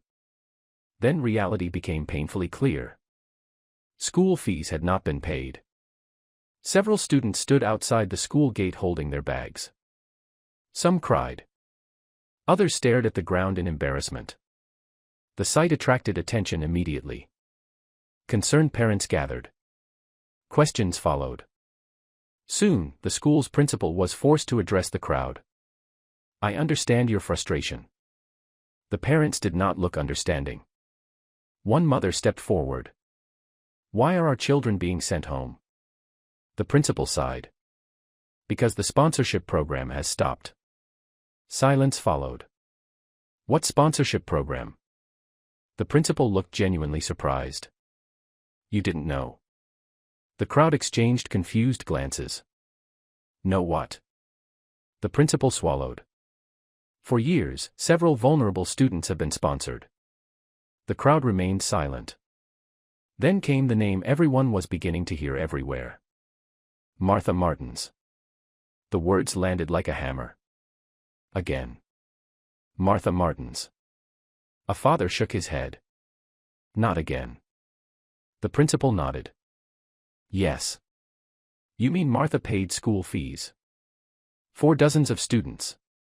The principal opened a file. Several names filled the pages. Payment records. Receipts. Academic reports. All connected to the same sponsor. Martha Martins. A woman in the crowd covered her mouth. One of the students being sent home was her nephew. For 3 years she had believed a government program covered his education. Now she was learning the truth. Martha had been paying. All along. Without ever mentioning it. The principal continued. Some of these children would never have completed school without her support. The crowd grew silent. Painfully silent. People no longer knew what to think. And how many of them had accused her? Meanwhile, Grace arrived at the school shortly afterward. The principal personally showed her the records. Grace struggled to breathe as she flipped through them. Page after page. Student after student. Year after year. The amount of money alone shocked her. But it wasn't the money that hurt most. It was the realization that her mother never spoke about it. Not once. Not for praise. Not for recognition. Not even to her own children. A tear rolled down Grace's cheek. The principal noticed. "Your mother changed many lives." Grace couldn't respond. Because she was remembering the village meeting. The accusations. The silence. Her silence. At the same moment, Peter was receiving a call from one of his friends. "Dude, have you heard?" "Heard what?" "The students." Peter closed his eyes. Another revelation. Another reminder. By evening, the story had spread throughout the entire village. People gathered outside shops. Outside churches. Outside homes. Discussing Martha again. But this time, nobody was calling her a thief. A retired teacher sat outside a cafe and shook his head. "I taught some of those students." Another man nodded. "They would have dropped out." The teacher looked away. "And we chased her away." Nobody responded. Because the truth was becoming impossible to escape. At the chief's residence, Rebecca Keeter sat quietly. For once, she wasn't smiling. The village was changing. The conversations were changing. The certainty was disappearing. And worst of all, people were starting to compare two things. What Martha had supposedly taken. And what Martha had actually given. The comparison was not working in Rebecca's favor. Joseph entered the room. Neither spoke for several moments. Then he finally said, "They are beginning to see." Rebecca looked away. "They don't know anything." For the first time, Rebecca had no response. Because deep down, she knew he was right. The village was waking up. Slowly. Painfully. But inevitably. And every new truth pushed them further from the lie they had embraced. Far away, Martha sat beside Daniel on a garden bench. Her grandson rested against her shoulder. The sunset painted the sky gold and orange. Daniel smiled. You look happier. For the first time in months, she truly was. Not because the pain had disappeared, but because she no longer woke up every day trying to prove her innocence. Back in the village, however, the consequences of losing her were only getting started. And soon, the people she left behind would hear stories that would make their guilt almost unbearable. Chapter 16: Forgotten Kindness. The village was changing. Not quickly. Not dramatically. But enough for people to notice. For weeks, Martha Martins had been the subject of accusations. Now she was becoming the subject of stories. Stories nobody had heard before. Stories she had never told. Stories she never intended anyone to know. It began with an elderly widow named Esther. During a church gathering, several women were discussing the scholarship crisis when Esther suddenly spoke. Martha paid for my husband's funeral. The conversation immediately stopped. Everyone turned toward her. What? Esther nodded. Her eyes filled with tears. When my husband died, I had nothing. The women remained silent. No savings. No livestock. No family willing to help. Her voice trembled. I was ready to bury him in a shallow grave. Several women gasped. Esther wiped her eyes. Then Martha appeared. The memory made her smile sadly. She paid for everything. The church service. The coffin. The transport. The food. Everything. The women sat speechless. Esther continued. She made me promise not to tell anyone. For several moments, nobody spoke. Then another voice emerged from the crowd. An old man named Samuel. Martha helped me too. Heads turned again. Samuel slowly stood. 3 years earlier, a fire had destroyed his small house. Everyone remembered the incident. What they didn't know was what happened afterward. I had nowhere to go. His voice shook. I was sleeping in a neighbor's shed. Several villagers frowned. They had never heard this part. Samuel smiled sadly. Martha paid for the materials to rebuild my home. Silence. Again. The same sacrifice. The same secret. By afternoon, more stories began emerging. One after another. A mother whose child needed surgery. A farmer who lost everything during a drought. An elderly couple struggling to buy food. A young woman who almost dropped out of college. Each story carried the same thread. Martha Martins. Martha paid. Martha showed up. And Martha never told anyone. The story spread throughout the village like wildfire. At the market, people gathered around an elderly woman named Agnes. She spoke quietly. My grandson is alive because of Martha. The crowd immediately listened. Agnes explained how Martha had paid for emergency treatment when the boy suffered a serious infection. By the time Agnes finished speaking, several people were openly crying. Because of the guilt. Every revelation made the village's actions look worse. Much worse. Meanwhile, Grace and Peter were struggling. Every day brought new discoveries. Every day revealed another sacrifice. Every day exposed another reason why their mother deserved better. That evening, they sat together in silence. Neither touched their food. Finally Peter spoke. Grace nodded. Their father had been gone for nearly 15 years. I thought Mother was just trying to stay busy. Grace frowned. What do you mean? Helping everyone. His voice cracked. I thought it was just who she was. It is who she is. Because they had spent weeks doubting the very thing that made Martha special. Her kindness. Across the village, Joseph Keeter listened as more stories surfaced. The guilt was becoming unbearable. He had watched an innocent woman be destroyed. And he had done nothing. Worse. He had helped it happen through his silence. For years he told himself he was protecting his family. Now he wasn't sure what he had protected. Certainly not his dignity. Certainly not his leadership. And certainly not his conscience. Meanwhile, Rebecca was beginning to panic. The stories were everywhere. Or missing medicine. Or church envelopes. They discussed Martha. The woman. The helper. The giver. The friend. The protector. Every story made Rebecca look smaller. And Martha looked bigger. By the end of the week, one thing had become painfully clear.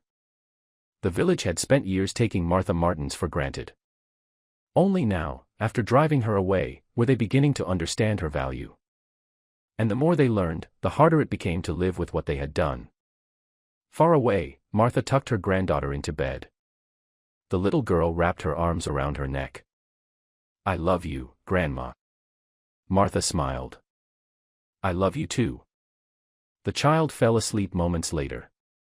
Martha sat quietly beside the bed. Peace. She still missed home. But the constant burden of proving herself was finally gone. Back in the village, however, the burden of guilt was only getting heavier. And soon, something would happen that would shake everyone even further. Another theft. One Martha could not possibly be blamed for. Chapter 17, Another Theft. The theft happened on a Friday night. And this time, everything changed. The victim was one of the village's wealthiest businessmen, Patrick Mwangi. He owned a large hardware store near the market. Most people considered him careful. Meticulous. The kind of man who counted every shilling twice. Which was why the news shocked everyone. Nearly 200,000 shillings had disappeared from his office safe. The village woke up buzzing with excitement. Another theft. Another victim. Another crime. By mid-morning, dozens of villagers had gathered outside Patrick's store. Everyone wanted details. Everyone wanted answers. And everyone wanted to know the same thing. Who did it? Patrick looked furious. The money was there when I closed. And gone when I opened. People exchanged worried glances.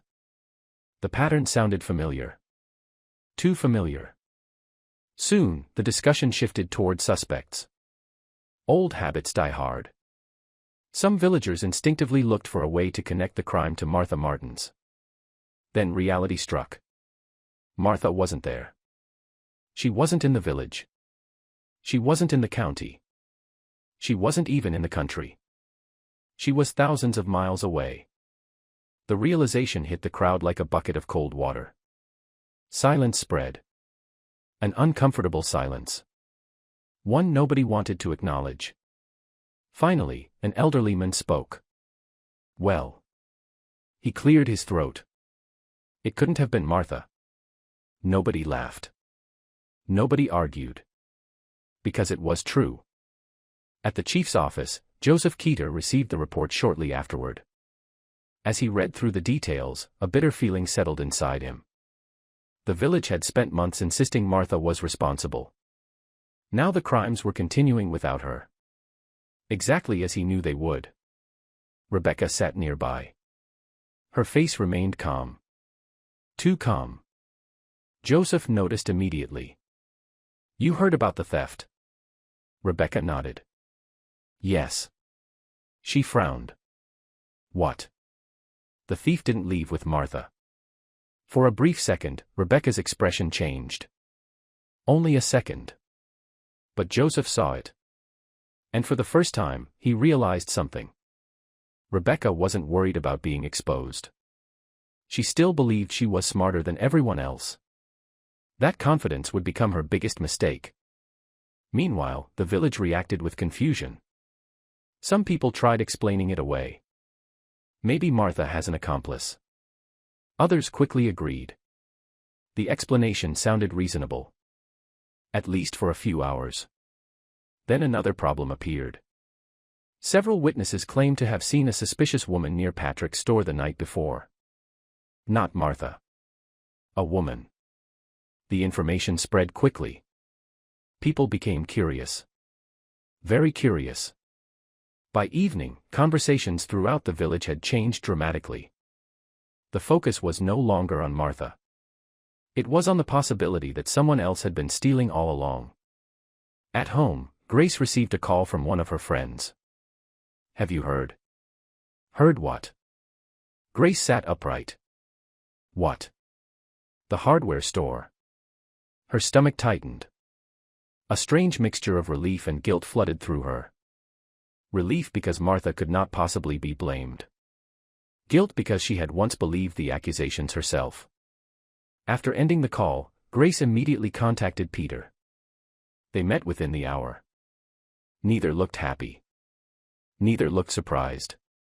Because deep down, they had both begun suspecting the same thing. Their mother had been innocent all along. Peter stared out the window. "She's gone." Grace nodded. "And the thefts are still happening." Neither spoke after that. The truth was becoming impossible to avoid. And the more obvious it became, the more painful their memories became. The village meeting. The accusations. The silence. Their silence. Far away, Daniel and Martha were helping the grandchildren build a small vegetable garden. The children laughed whenever they planted something crooked. Martha laughed with them. For a few precious hours, she forgot about the village completely. She forgot about the rumors. The accusations. She simply enjoyed being a grandmother. A role nobody could take from her. Back in the village, however, a dangerous question was spreading. Not who stole the money, but who benefited most from Martha's downfall. And for the first time, that question was beginning to point in a very different direction. A direction Rebecca Keeter would not like at all. Chapter 18, Impossible. 3 days after the hardware store theft, the village was still talking about it. People wanted answers. They needed answers. Because for the first time, the thefts no longer fit the story they had spent months believing. Martha Martins was gone. Yet the crimes continued. The uncomfortable truth hung over every conversation. Then things got worse. A lot worse. On Monday morning, Mrs. Wanjika stormed into the market in tears. "My money is gone." People immediately gathered around her. "What happened?" "The savings." "What savings?" "The money for my granddaughter's college admission." The elderly woman looked devastated. "I kept it locked away. Now it's gone." The crowd fell silent. Another theft. Again. The news spread quickly. By lunchtime, villagers were already discussing the incident. But unlike before, nobody mentioned Martha. Not immediately. The habit was finally breaking. Then came another blow. 2 days later, a church member reported missing construction materials. The following day, a farmer discovered that money from a livestock sale had vanished. One theft after another. One victim after another. And Martha Martins remained thousands of miles away. The situation was becoming impossible to explain. At the market, an elderly man finally said what everyone else was thinking. If Martha was the thief. He paused. Then continued. "Why are the thefts increasing after she left?" Nobody answered. Because nobody could. Across the village, doubt spread like wildfire. Not doubt about Martha. Doubt about the accusations. Doubt about the village meeting. Doubt about themselves. For months they had spoken with certainty. Now certainty was disappearing. And replacing it was something much harder to live with. Shame. Meanwhile, Grace continued investigating. She couldn't stop. Every revelation about her mother felt like another piece of a puzzle she should have understood years ago. That afternoon, she visited several elderly villagers. She expected 1 or 2 stories. Instead she found dozens. A widow whose rent Martha secretly paid. A disabled man whose medical bills Martha covered. An orphan whose school uniform Martha bought every year. The stories never seemed to end. Every door Grace knocked on revealed another act of kindness. Another sacrifice. Another reminder of how badly they had failed her. By evening, Grace was emotionally exhausted. When she arrived home, Peter was already waiting. His face looked pale. What happened? Grace dropped a folder onto the table. Documents spilled everywhere. Receipts. Letters. Thank you notes. Proof. Proof of a woman they never fully understood. Peter stared at the pile. Then whispered. We didn't deserve her. The words hung in the air. Painful because they were true. Across town, Joseph Keeter sat alone in his office. The latest theft reports covered his desk. He barely looked at them. His mind remained focused on one thing. Martha. The village had destroyed an innocent woman. And he had allowed it. No. Not allowed it. Helped it. His silence had helped. His cowardice had helped. And now the consequences were multiplying. Joseph buried his face in his hands. For the first time in years, he felt ashamed of himself. Not as a chief. As a man. As a husband. As a leader. As a human being. Meanwhile, Rebecca sat at home growing increasingly nervous. The village had changed. People no longer whispered about Martha. Now they whispered about the real thief. The unknown thief. The thief still among them. And Rebecca hated it.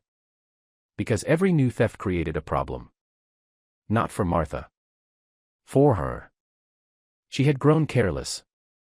Too confident. Too comfortable. And comfort often made criminals sloppy. That night, she slipped out after midnight. Certain nobody would notice. Certain nobody was watching. Unfortunately for Rebecca, she was wrong. Very wrong.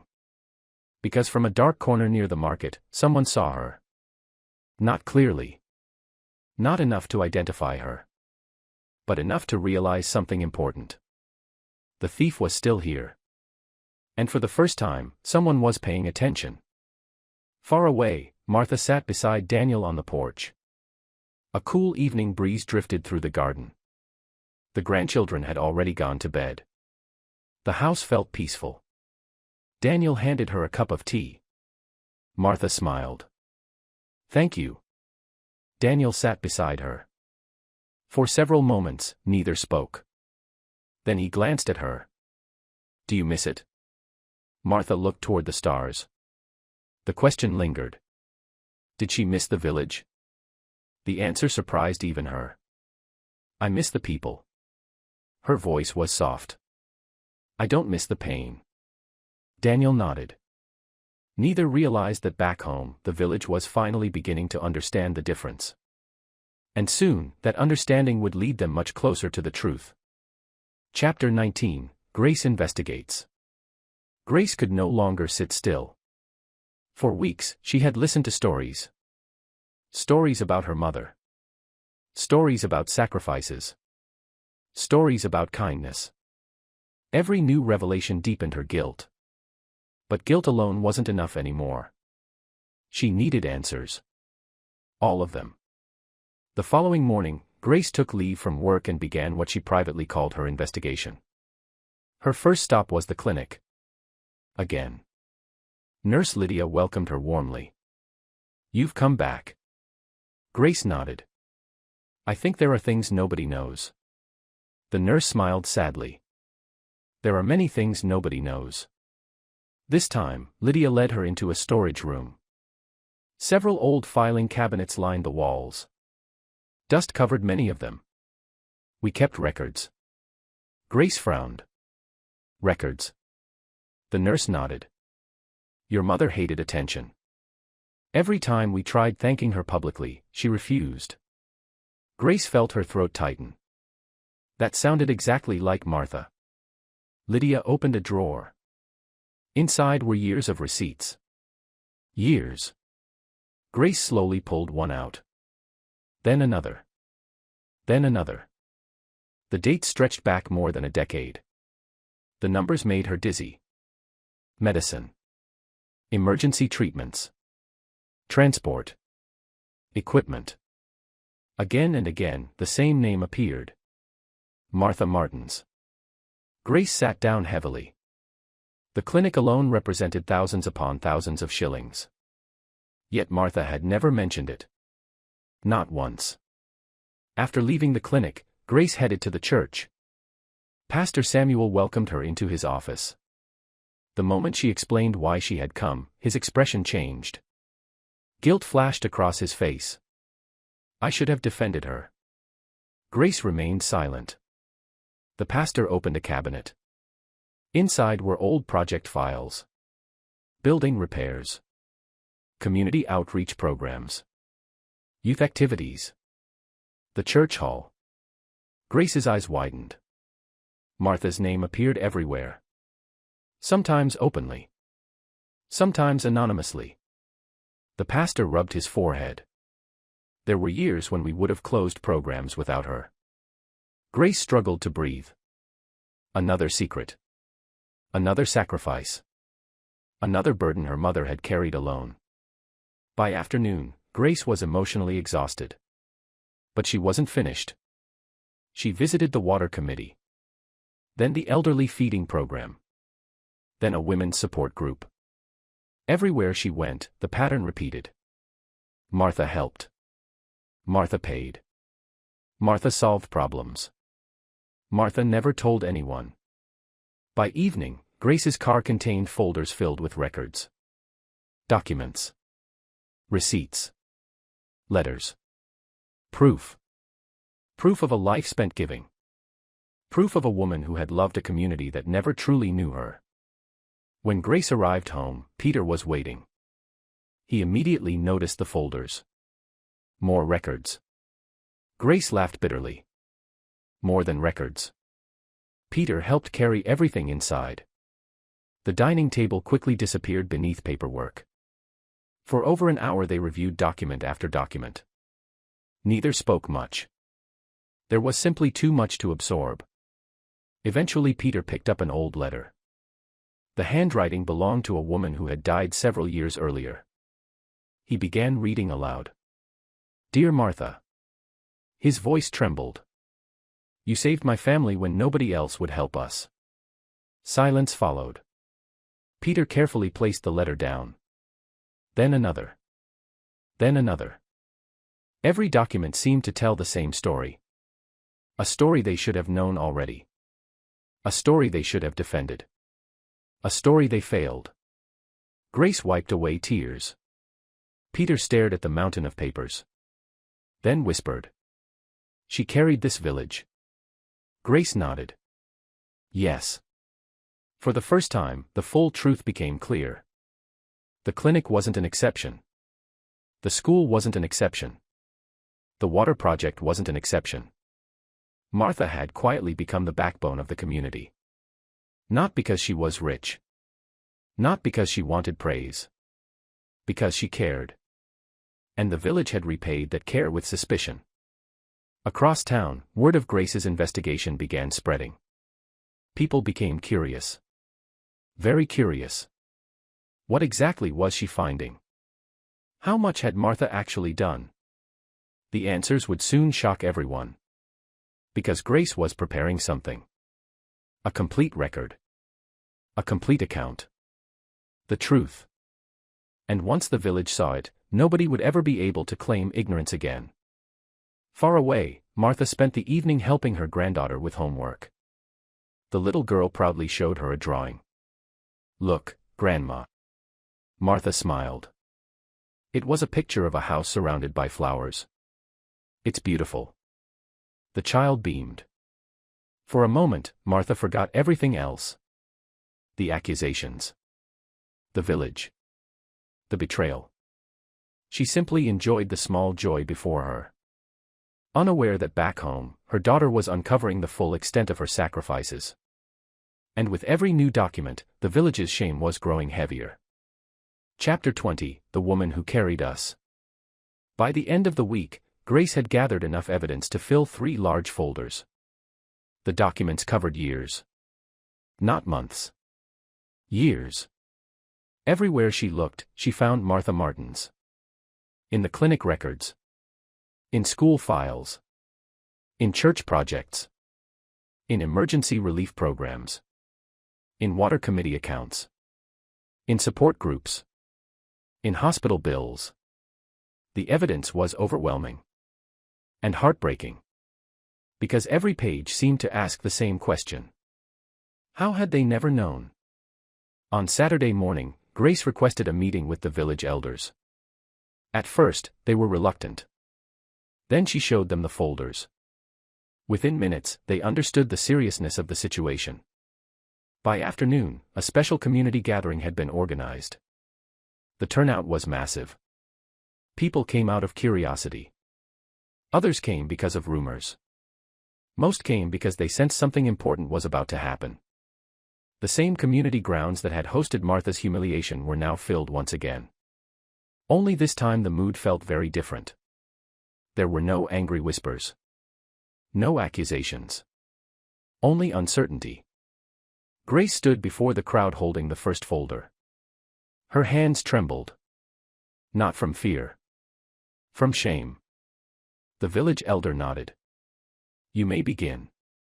Grace took a deep breath. Then opened the file. The clinic. The crowd fell silent. For 12 years, Martha Martins helped cover medicine shortages. Several people lowered their heads. Grace continued. The school. She lifted another document. For 9 years, Martha sponsored students who could not afford fees. A murmur spread through the gathering. Then another file. The water project. Another. The church building fund. Another. The elderly feeding program. Another. Emergency medical assistance. Another. Funeral support. The crowd became quieter with every revelation. Each document felt like a hammer striking their conscience. People who once believed they knew Martha were realizing they barely knew her at all. Grace's voice eventually broke. She held up a stack of receipts. These represent only the records we found. Tears filled her eyes. There are probably many more we don't know about. The silence became unbearable. Several villagers openly cried. Others stared at the ground. Nobody could look proud anymore. Not after this. An elderly widow slowly stood. It was Esther. The woman Martha had helped after her husband's death. She looked around the crowd. Then spoke. We didn't chase away a thief. Her voice trembled. We chased away our blessing. The words hit everyone. Hard. A farmer wiped away tears. A teacher looked away. Even Pastor Samuel could no longer hide his emotions. For years they had accepted Martha's kindness without question. Without gratitude. Without curiosity. Then the moment accusations appeared, they had abandoned her. The realization was devastating. Meanwhile, Joseph Keeter sat near the front. Every document felt like a personal attack. Not because Grace intended it. Because he knew the truth. He had allowed this. His silence had contributed to every moment of Martha's suffering. And now the entire village was paying the price. As the gathering continued, people began sharing stories. One after another. A young man described how Martha paid for his college application. A widow described how Martha bought groceries during difficult months. A father explained how Martha helped his child receive treatment. The stories never seemed to end. And every story made the village's guilt heavier. By sunset, nobody doubted one thing. Martha Martins had carried this community. Not alone. But more than anyone had realized. The village had depended on her kindness without even knowing it. And when she needed them most, they had failed her. Completely. That evening, Grace returned home emotionally exhausted. Peter was waiting. How did it go? Grace sat down heavily. Then whispered. They know. Peter nodded. The truth. Grace looked out the window. The truth. For a moment neither spoke. Then Peter asked the question that haunted them both. What do we do now? Because deep down, she already knew. The truth alone wasn't enough. Not anymore. The village had finally learned what Martha had done for them. Soon they would have to face something much harder. What they had done to her. And while the community wrestled with guilt, another theft was already being planned. One that would bring the real criminal dangerously close to exposure. Chapter 21: The Hidden Records. For most of the village, the community meeting had been the end of the story. For Grace Martins, it was only the beginning. The more she learned about her mother, the more questions she had. One question in particular refused to leave her mind. If Martha had done all these things, why had the village found it so easy to believe she was a thief? The answer bothered her. Because it didn't feel natural anymore. It felt planned. Deliberate. As if someone had carefully guided public opinion. That realization kept her awake late into the night. The next morning, Grace returned to the church. Pastor Samuel looked surprised. More records. Grace nodded. I think we're missing something. Together they reviewed old files. Minutes turned into hours. Most of the documents simply confirmed what they already knew. Then Grace noticed something strange. A pattern. She pulled several files aside. The church theft. The missing fundraiser money. The clinic theft. Several smaller incidents. Her eyes narrowed. The dates seemed oddly familiar. What is it? Pastor Samuel asked. Grace spread the documents across the desk. Look at these. The pastor leaned closer. At first he saw nothing unusual. Then Grace pointed. The dates. What about them? Martha wasn't home during most of these incidents.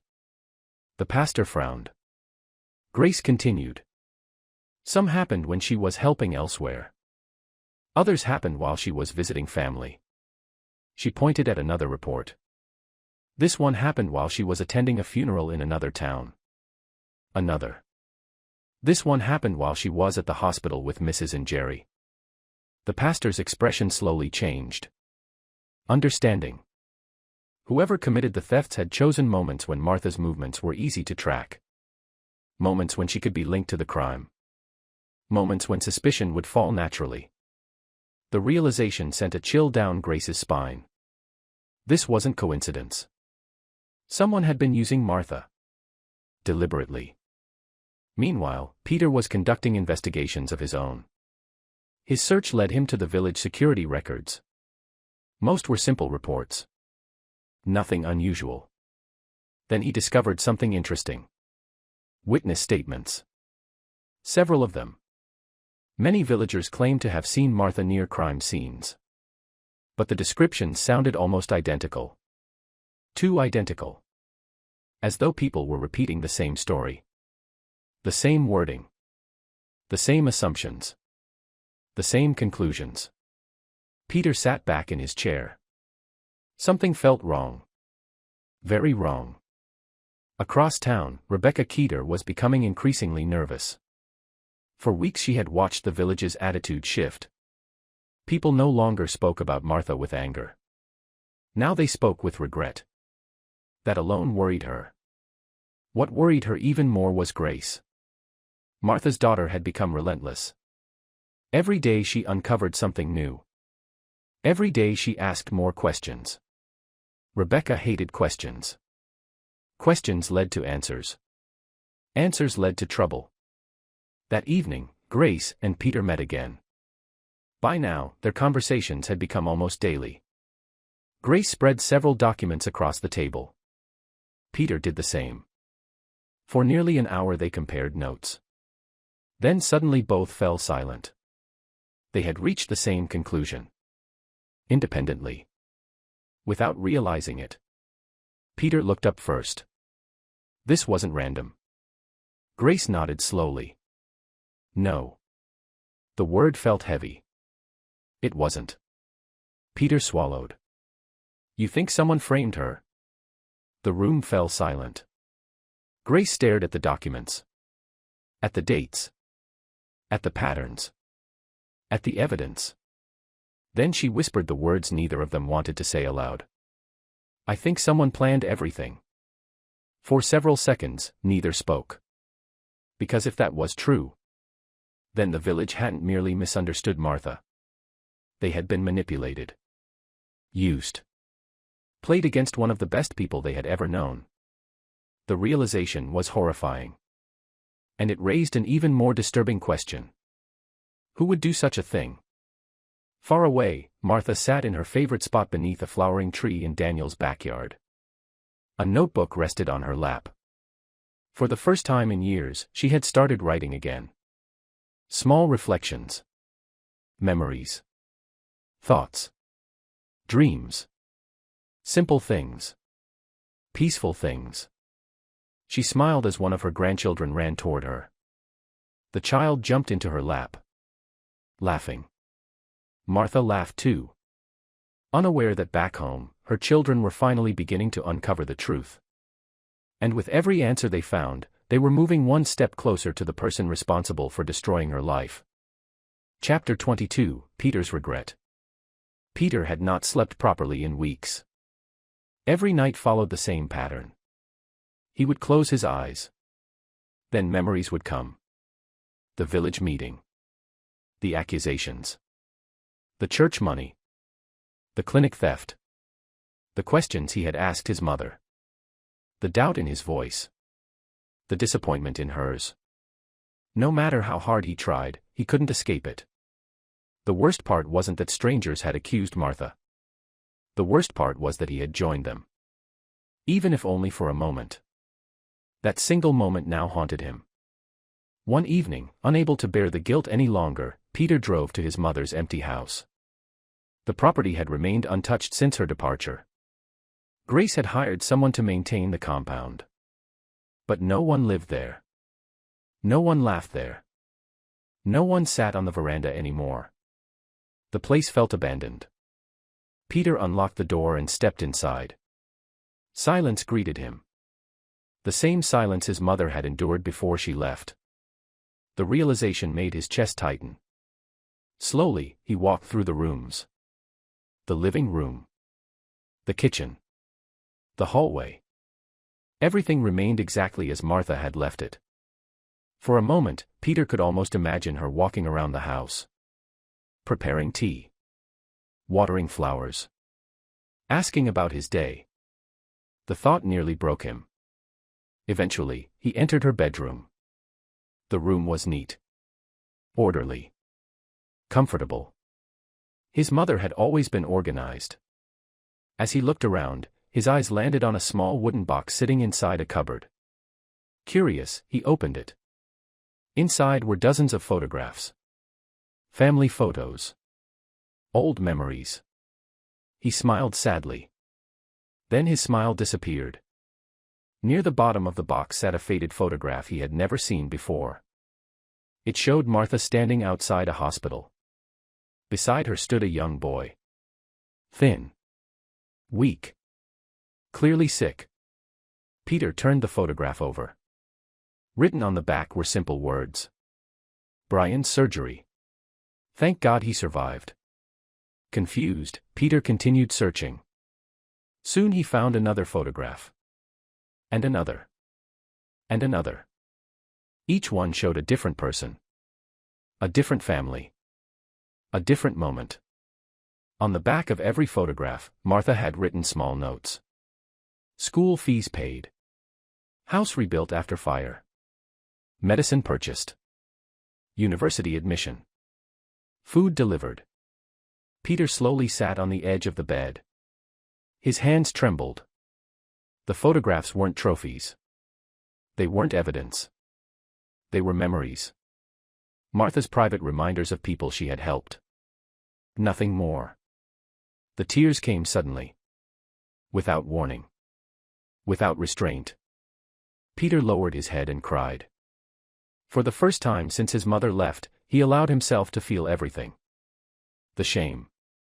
The regret. The guilt. All of it. Because the truth was unavoidable now. His mother wasn't just innocent. She was extraordinary. And he had failed her. The realization crushed him. Hours later, Peter found himself sitting on the veranda. The same place where Martha used to spend her evenings. The sunset painted the sky orange and gold. Beautiful. Peaceful. Painful. His phone rang. Grace. He answered immediately. Hello. The moment she heard his voice, she knew. You've been crying. Peter laughed bitterly. Is it that obvious? Grace remained silent. She understood. Better than anyone. What happened? Peter looked toward the garden. The house. Grace's heart sank. You went there? Yes. Neither spoke for several moments. Then Peter told her everything. The photographs. The notes. The memories. The box. By the time he finished, Grace was crying too. They sat in silence on opposite ends of the call. United by the same realization. Their mother had spent her life helping others. And when she needed help most, they weren't there. Eventually Peter whispered. Do you think she'll ever forgive us? The question lingered. Heavy. Painful. Grace wiped away tears. Then answered honestly. Mother already has. Peter closed his eyes. That answer somehow made everything worse. Because it sounded exactly like Martha.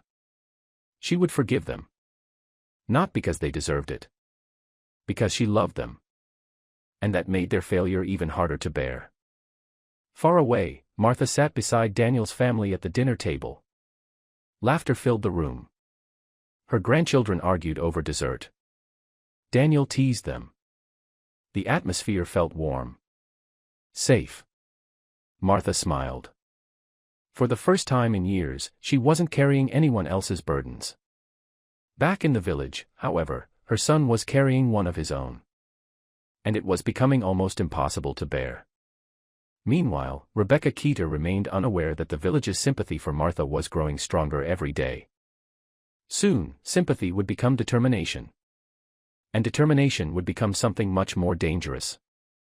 A search for the truth. Chapter 23, Rebecca's Mistake. For months, Rebecca Keeter had felt untouchable. Every theft had gone according to plan. Every accusation had landed exactly where she wanted. Every lie had been accepted. Most importantly, the one person capable of drawing suspicion away from her was gone. Martha Martins had left. The village had chosen its thief. Rebecca should have stopped. She didn't. That was her mistake. Greed has a dangerous habit. The more it succeeds, the more it wants. And Rebecca had become greedy. Very greedy. On a cold Thursday evening, she attended a fundraising dinner organized by a local women's group. The event was simple. Community leaders. Teachers. Business owners. Several wealthy families. A large amount of cash was collected to support struggling widows. Rebecca smiled throughout the evening. She greeted people warmly. Donated publicly. Acted exactly like the generous chief's wife everyone expected. Yet behind the smile, another plan was already forming. Late that night, after Joseph had gone to sleep, Rebecca quietly left the house. She had done it many times before. Usually without problems. Usually without witnesses. Usually without mistakes. Unfortunately for her, that night was different. A heavy storm had damaged part of the market several days earlier. As a result, local teacher David Mwangi had volunteered to help monitor several community buildings. He happened to be nearby. Very nearby.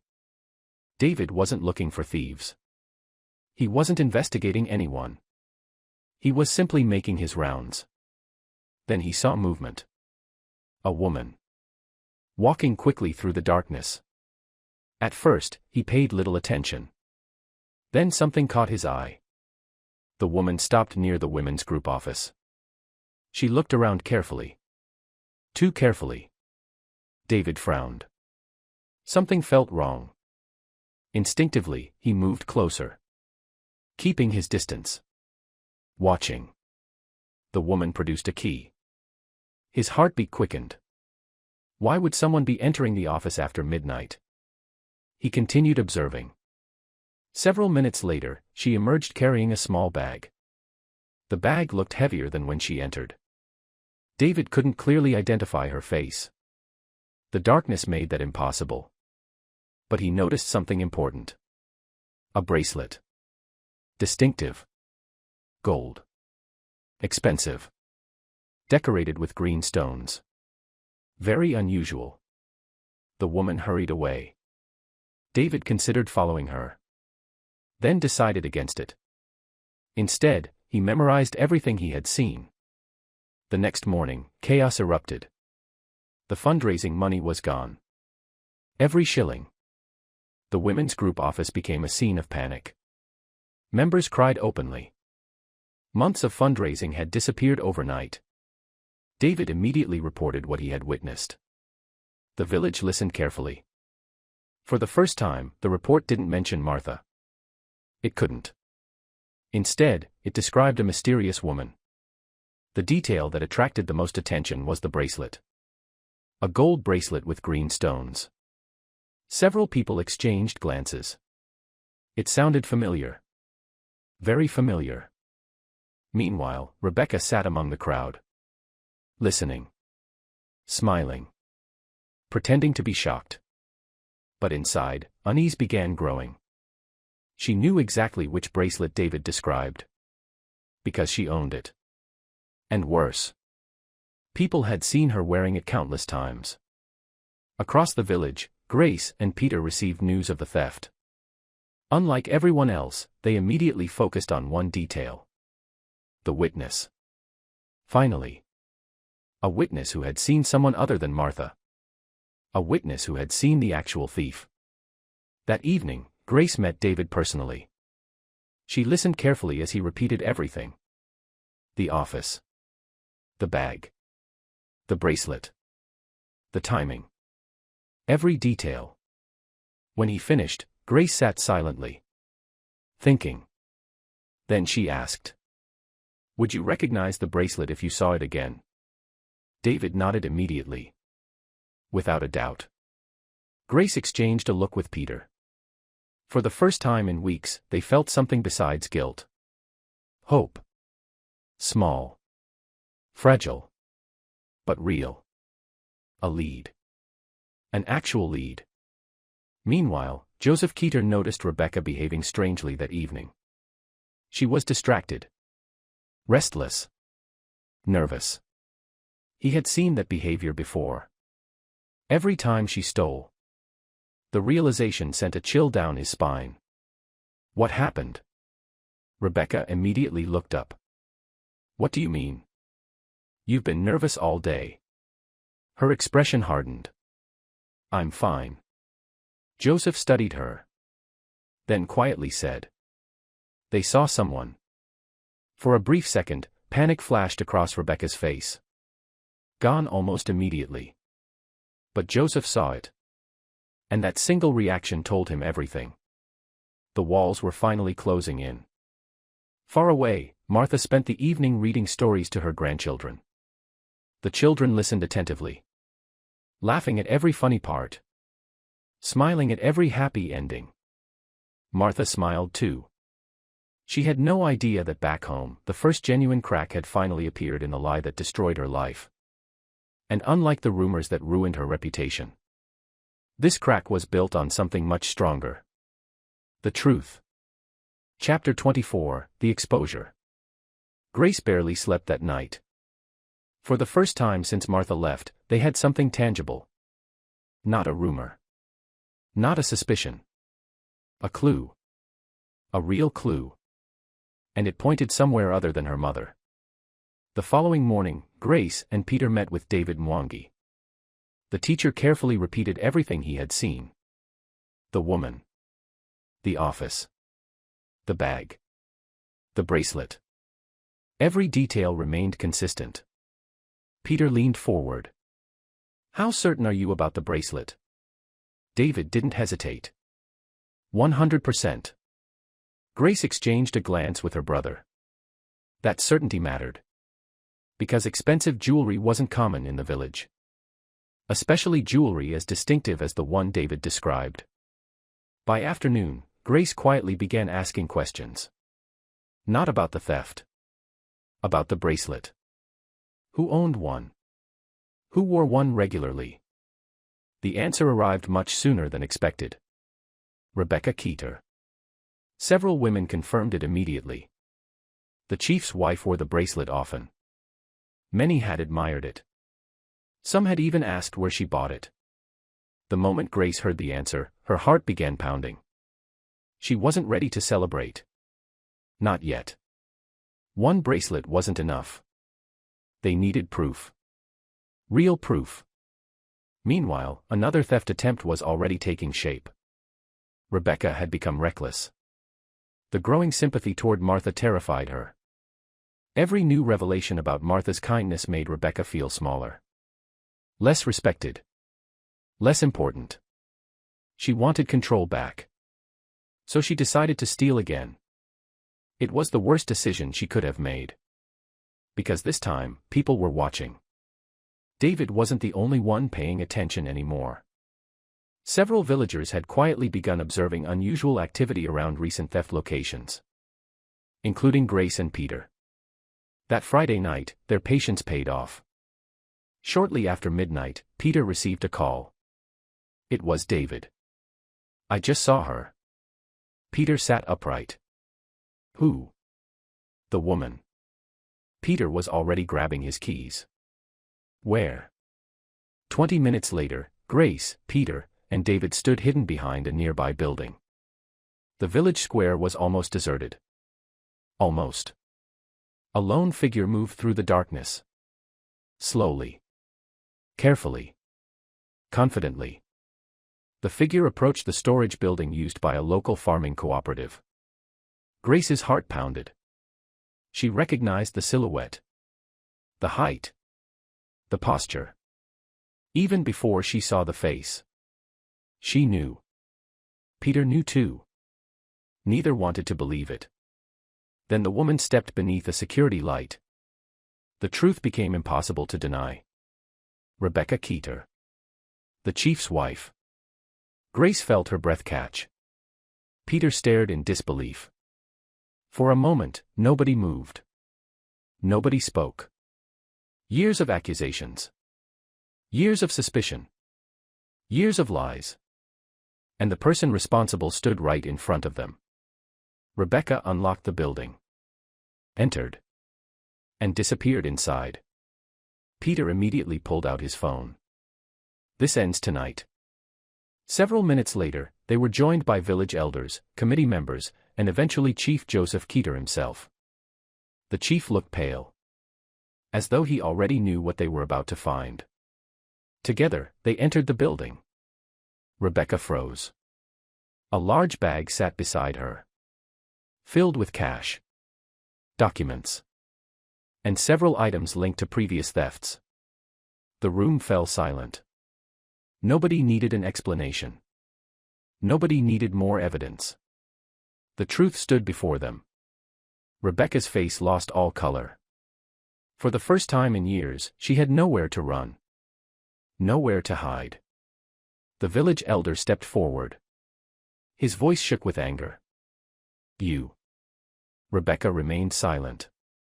Another elder pointed toward the bag. All this time. Still silence. Then Peter finally spoke. His voice trembling. My mother lost everything because of you. The words hit harder than any accusation. Rebecca looked away.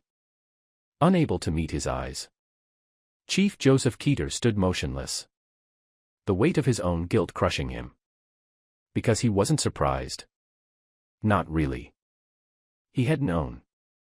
Not every detail. But enough. Enough to stop it. Enough to protect Martha. Enough to prevent all of this. And he hadn't. The village elder looked at him. When did you know? Joseph closed his eyes. The silence that followed became its own answer. Gasps spread through the room. Disbelief. Shock. Anger. Not only had Rebecca betrayed the community. The chief had protected her. The realization stunned everyone. By sunrise, the entire village knew. Rebecca Keeter was the thief. Martha Martins had been innocent. And the people who destroyed her reputation had been deceived by the very people they trusted most. For many villagers, the truth felt devastating. For Grace and Peter, it felt worse. Because the truth confirmed what they already feared. Their mother had never deserved any of it. Not the accusations. Not the humiliation. Not the exile. Nothing. Far away, Martha woke up to another peaceful morning. Birds sang outside her window. Sunlight filtered through the curtains. She smiled. Unaware that back home, the lie that had nearly destroyed her life had finally collapsed. And the people responsible were about to face the consequences. Chapter 25, Wrong Tag. The village had never been quieter. Not after a funeral. Not after a drought. Not after a tragedy. Never. The silence that followed Rebecca Keeter's exposure felt different. Heavier. Because this wasn't a disaster caused by nature. It was a disaster they had created themselves. Everywhere people gathered, conversations died quickly. Nobody knew what to say. How could they? For months they had condemned an innocent woman. For months they had repeated rumors. For months they had watched Martha Martin suffer. And now the truth stood before them. Ugly. Unavoidable. Painful. The thief had never been Martha. The thief had been Rebecca. The woman they trusted. The woman they defended. The woman whose words they believed. Meanwhile, the woman they accused had been helping them all along. The realization was devastating. At the church, Pastor Samuel stood before an almost full congregation. His voice trembled. For once, there was no sermon prepared. No notes. No scripture reading. Just honesty. We failed. The words echoed through the room. Nobody argued. Nobody disagreed. Because everyone knew it was true. The pastor continued. We judged without evidence. We listened to gossip. We abandoned someone who spent years helping us. Several people lowered their heads. Others openly cried. One elderly woman stood. Then another. Then another. Soon, villagers began sharing their regrets. I should have defended her. I knew she wasn't that kind of person. I stayed silent. I was afraid. Every confession added to the growing weight of shame. Across town, Grace and Peter were experiencing their own private hell. Neither had been able to sleep. The truth had finally arrived. And it hurt far more than uncertainty ever had. Because uncertainty allowed excuses. Truth didn't. Grace sat staring at a photograph of Martha. A simple family picture taken years earlier. Her mother was smiling. Happy. Trusting. Grace broke down.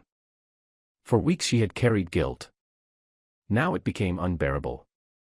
She remembered every conversation. Every hesitation. Every moment she failed to defend her mother. Every single one.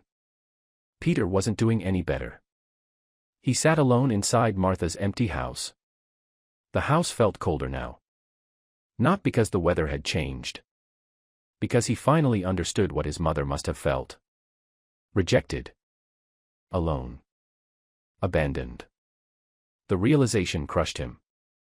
Meanwhile, the village elders called another public meeting. The same grounds. The same chairs. The same people. The same place where Martha had been condemned. Only this time, nobody came to accuse. They came to mourn. Not a death. A failure. The elder stood before the crowd. His voice carried across the gathering. We owe Martha Martins an apology. Tears immediately appeared on several faces. The elder nodded. But before we apologize. He paused. His own eyes glistening. We must first understand what we did. The crowd remained silent. The elder pointed toward the church. The clinic. The school. The water project. The widows. The elderly. The children.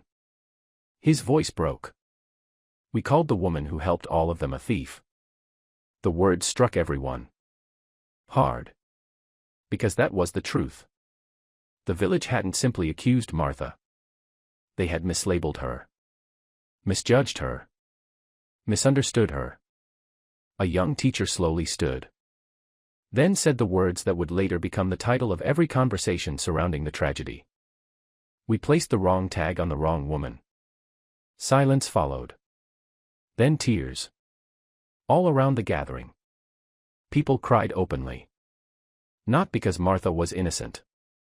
Because they already knew that. They cried because they finally understood the damage. The humiliation. The loneliness. The betrayal. And perhaps the most painful truth of all. Martha had never stopped helping them.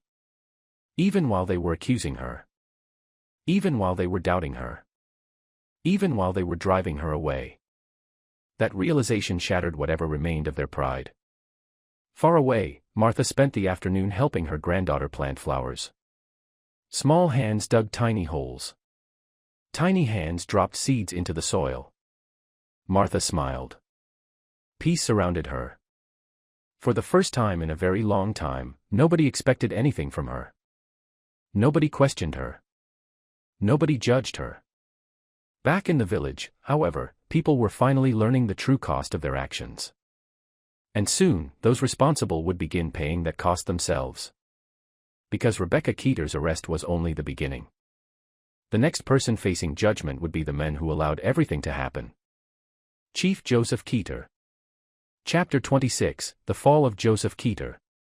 For 12 years, Joseph Keeter had served as chief. People trusted him. Respected him. Followed him. Whenever disputes arose, they looked to him for guidance. Whenever difficult decisions needed to be made, they expected leadership. That trust was now gone. Completely. The morning after the village meeting, the county administration dispatched investigators to the village. Rebecca Keeter's arrest had already attracted attention. What shocked officials even more was the growing evidence that Chief Joseph Keeter had knowingly protected her.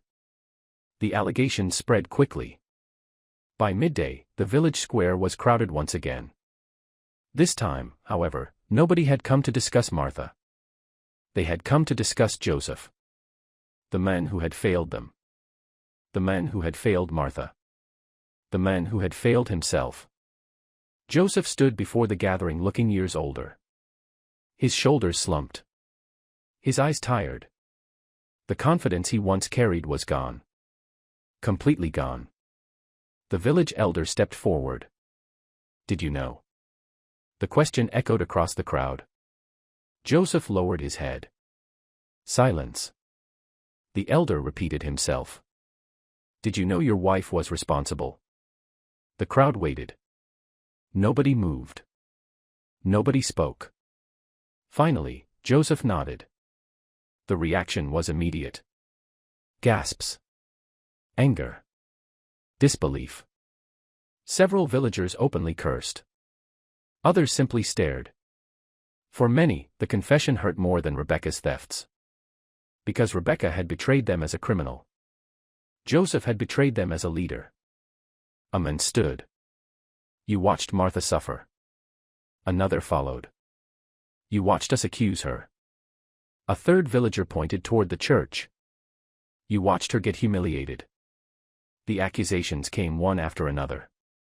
And Joseph accepted every single one. Because they were true. Painfully true. Eventually, the village elder raised his hand for silence. Then looked directly at Joseph. Why? The question lingered. Joseph swallowed hard. For several moments, he couldn't answer. Then he finally spoke. I was afraid. The crowd remained silent. Joseph continued. I kept telling myself I was protecting my family. His voice trembled. I thought I could manage it. I thought the truth would never come out. A bitter laugh escaped him. Instead, I destroyed everything. Nobody interrupted. Nobody comforted him. This wasn't a moment for sympathy. It was a moment for accountability. Joseph looked around the crowd. At the people he had served. The people who once trusted him. The people who now looked at him with disappointment. His eyes eventually settled on Grace and Peter. The children of the woman he had failed most. The shame became unbearable. I should have stopped it. His voice cracked. The first time. A tear slid down his cheek. I should have protected Martha. Grace looked away. Peter clenched his jaw. Neither spoke. Because there was nothing left to say. Joseph already knew. The village already knew. Everyone knew. The county officials eventually stepped forward. After a brief discussion, the announcement came. Effective immediately, Joseph Keeter was removed from his position. His leadership had ended. Not because of incompetence. Because of betrayal. The crowd remained silent as the announcement was made. No applause followed. No celebration. Only sadness. Because Joseph's downfall represented something larger. A lesson. A warning. A reminder that silence in the face of wrongdoing is its own form of guilt. As people began leaving, Joseph remained standing alone. The same way Martha had stood alone after the vote. The similarity was not lost on him. For the first time, he truly understood what isolation felt like. Not completely. Never completely. But enough. Enough to recognize the pain he had allowed another person to endure. Later that evening, Joseph returned home. The house felt empty. Rebecca remained in custody. The children had stopped answering his calls. The villagers no longer visited. The respect he once enjoyed had vanished. As he sat alone in the darkness, one thought refused to leave him. Martha Martins had lost her home because he lacked courage. Now he had lost everything for the same reason. Far away, Martha spent the evening watching her grandchildren ride bicycles. The children laughed every time they nearly tipped over. Martha laughed with them. The sound felt foreign. Wonderful. Free. She had no idea that Joseph Keeter's leadership had ended that day. And perhaps that was fitting. Because for the first time in months, she wasn't carrying the weight of the village on her shoulders. The village was finally carrying its own. And the heaviest burden of all was regret. Chapter 27, Please Forgive Us. For weeks, Grace and Peter had talked about visiting their mother. For weeks, neither had gathered the courage. The problem wasn't the distance. It wasn't the cost. It wasn't even the travel arrangements. The problem was shame. Every time they imagined standing before Martha, they remembered the village meeting. The accusations. The silence. Their silence. And suddenly, the trip felt impossible. Unfortunately, guilt has a way of refusing to disappear. Eventually, it became unbearable. 3 weeks after Joseph Keeter's removal, Grace and Peter boarded a plane.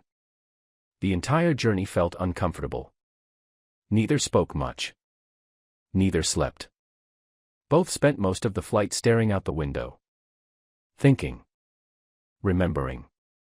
Regretting. By the time they landed, their nerves were completely shattered. Daniel met them at the airport. The moment he saw them, his expression hardened. He hadn't forgotten. He hadn't forgiven. At least not yet. The greeting was polite. Nothing more. The drive to Daniel's home passed mostly in silence. Grace noticed how beautiful the area was. Tree-lined streets. Well-kept gardens. Peaceful neighborhoods. Everything felt calm. Almost unreal. When they finally arrived, Daniel parked the car and turned off the engine. For several seconds, nobody moved. Then he spoke. "She's in the garden." Grace's stomach tightened. Peter looked pale. Daniel opened his door. Neither followed immediately. Because suddenly, the reality of the situation became terrifying. They were about to face the woman they had failed. The woman who had never failed them.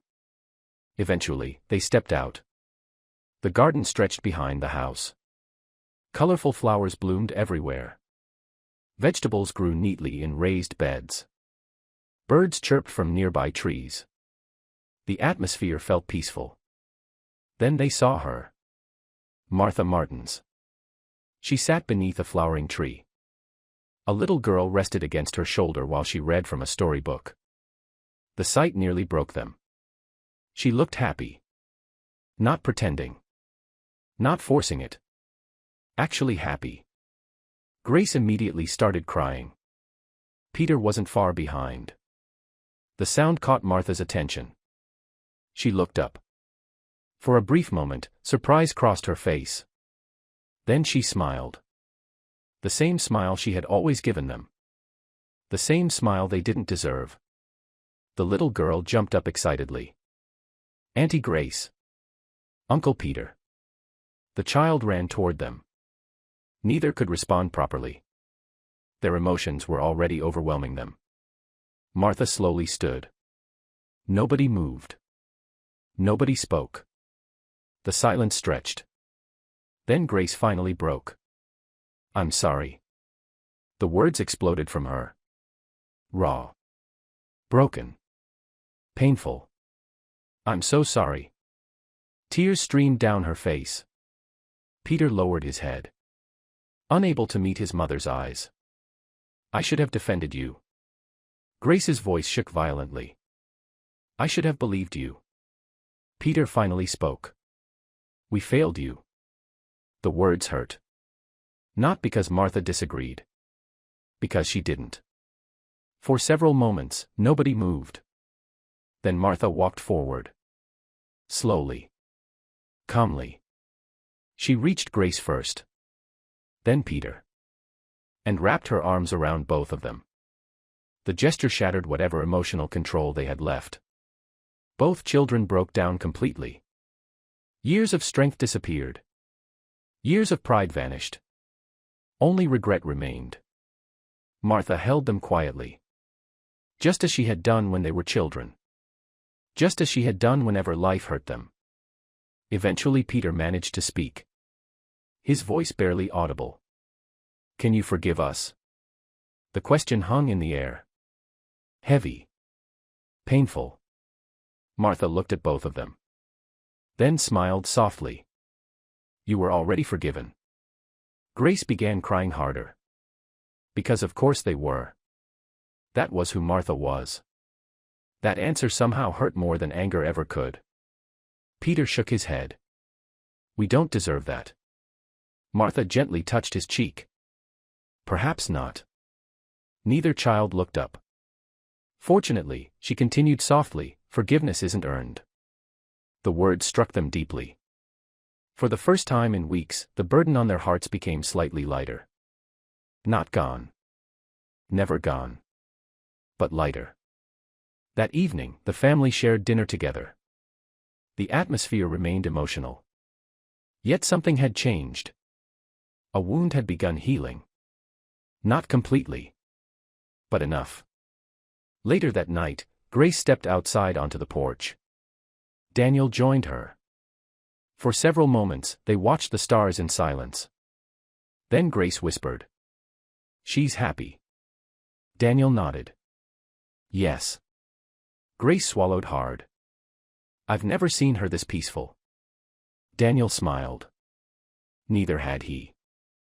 Back inside, Martha sat surrounded by her grandchildren. Listening to their stories. Laughing at their jokes. Living a life she never knew she needed. For the first time, Grace fully understood something. The village hadn't just lost Martha. Martha had escaped the village. And perhaps that was the greatest tragedy of all. Because the people who needed her most were the ones who drove her away. Chapter 28, A Different Life. Grace woke up early the next morning. For a few moments, she forgot where she was. Then reality returned. She was at Daniel's house. With Martha. The realization brought both comfort and pain. Comfort because her mother was nearby. Pain because it had taken a tragedy to bring them together like this. Unable to sleep, Grace quietly stepped outside. The morning air felt cool and refreshing. Birds sang from nearby trees.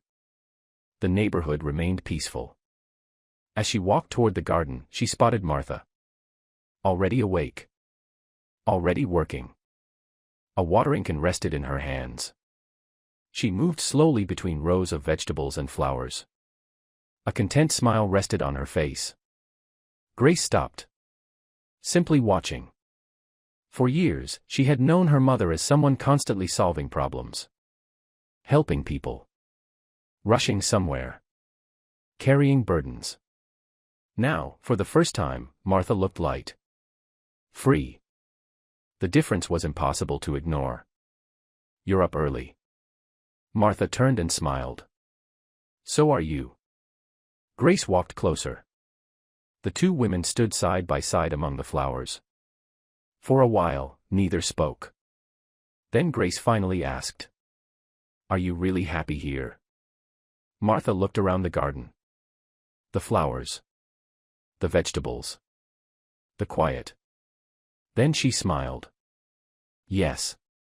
The answer came so naturally that Grace's heart tightened. There was no hesitation. No uncertainty. Just honesty. Martha continued watering the plants. You know something strange? Grace shook her head. What? I haven't attended a single emergency meeting since I arrived.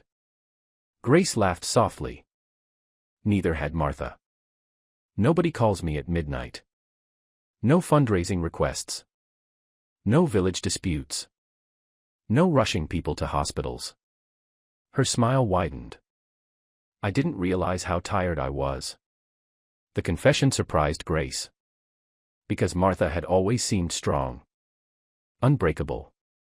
Yet even the strongest people eventually become exhausted. Later that morning, Peter joined them. Together they spent the day helping around the garden. Planting vegetables. Repairing small fences. Playing with the children. For the first time in months, they experienced something ordinary. A normal day with their mother. A day they once took for granted. And suddenly, it felt precious. That afternoon, Daniel arrived home from work earlier than usual. The grandchildren immediately ran toward him. The sight made Martha smile. Her family felt complete. Peaceful. Healthy. Grace noticed something else. Martha laughed more now. Much more. Real laughter. The kind that came from genuine happiness. The realization hurt. Because it confirmed something she didn't want to admit. The village had taken far more from Martha than they realized. Not just her reputation. Her peace. Her freedom. Her happiness. And now that she had those things back, she looked years younger. That evening, the family gathered for dinner. Laughter filled the room. Nobody talked about thefts. Or village meetings. Or accusations. For several hours, the painful past remained exactly where it belonged. In the past. After dinner, Grace found herself sitting beside Martha on the porch. The sun slowly disappeared beyond the horizon. The sky glowed orange and gold. Beautiful. Peaceful. For a while, they simply watched. Then Grace quietly asked, "Do you miss home?" Martha thought carefully before answering. Sometimes. Grace nodded. The answer felt expected. Then Martha surprised her. I miss the people. Grace looked at her. But not the life. Powerful. Honest. Martha smiled softly. For years I carried responsibilities that weren't mine. She looked toward the garden. I thought I was helping. You were helping. Martha nodded. Yes. Then she added. But I forgot to live. Grace felt tears forming again. Because she finally understood. The village hadn't only relied on Martha. They had consumed her. Taken her kindness. Taken her energy. Taken her time. Until almost nothing remained for herself. And Martha had allowed it. Not because she was weak. Because she cared. That realization changed everything. Later that night, Grace called Peter into the living room. Daniel joined them. Martha had already gone to bed. The three siblings sat together quietly. Eventually Peter spoke. "We can't ask her to come back." Daniel immediately nodded. "Good."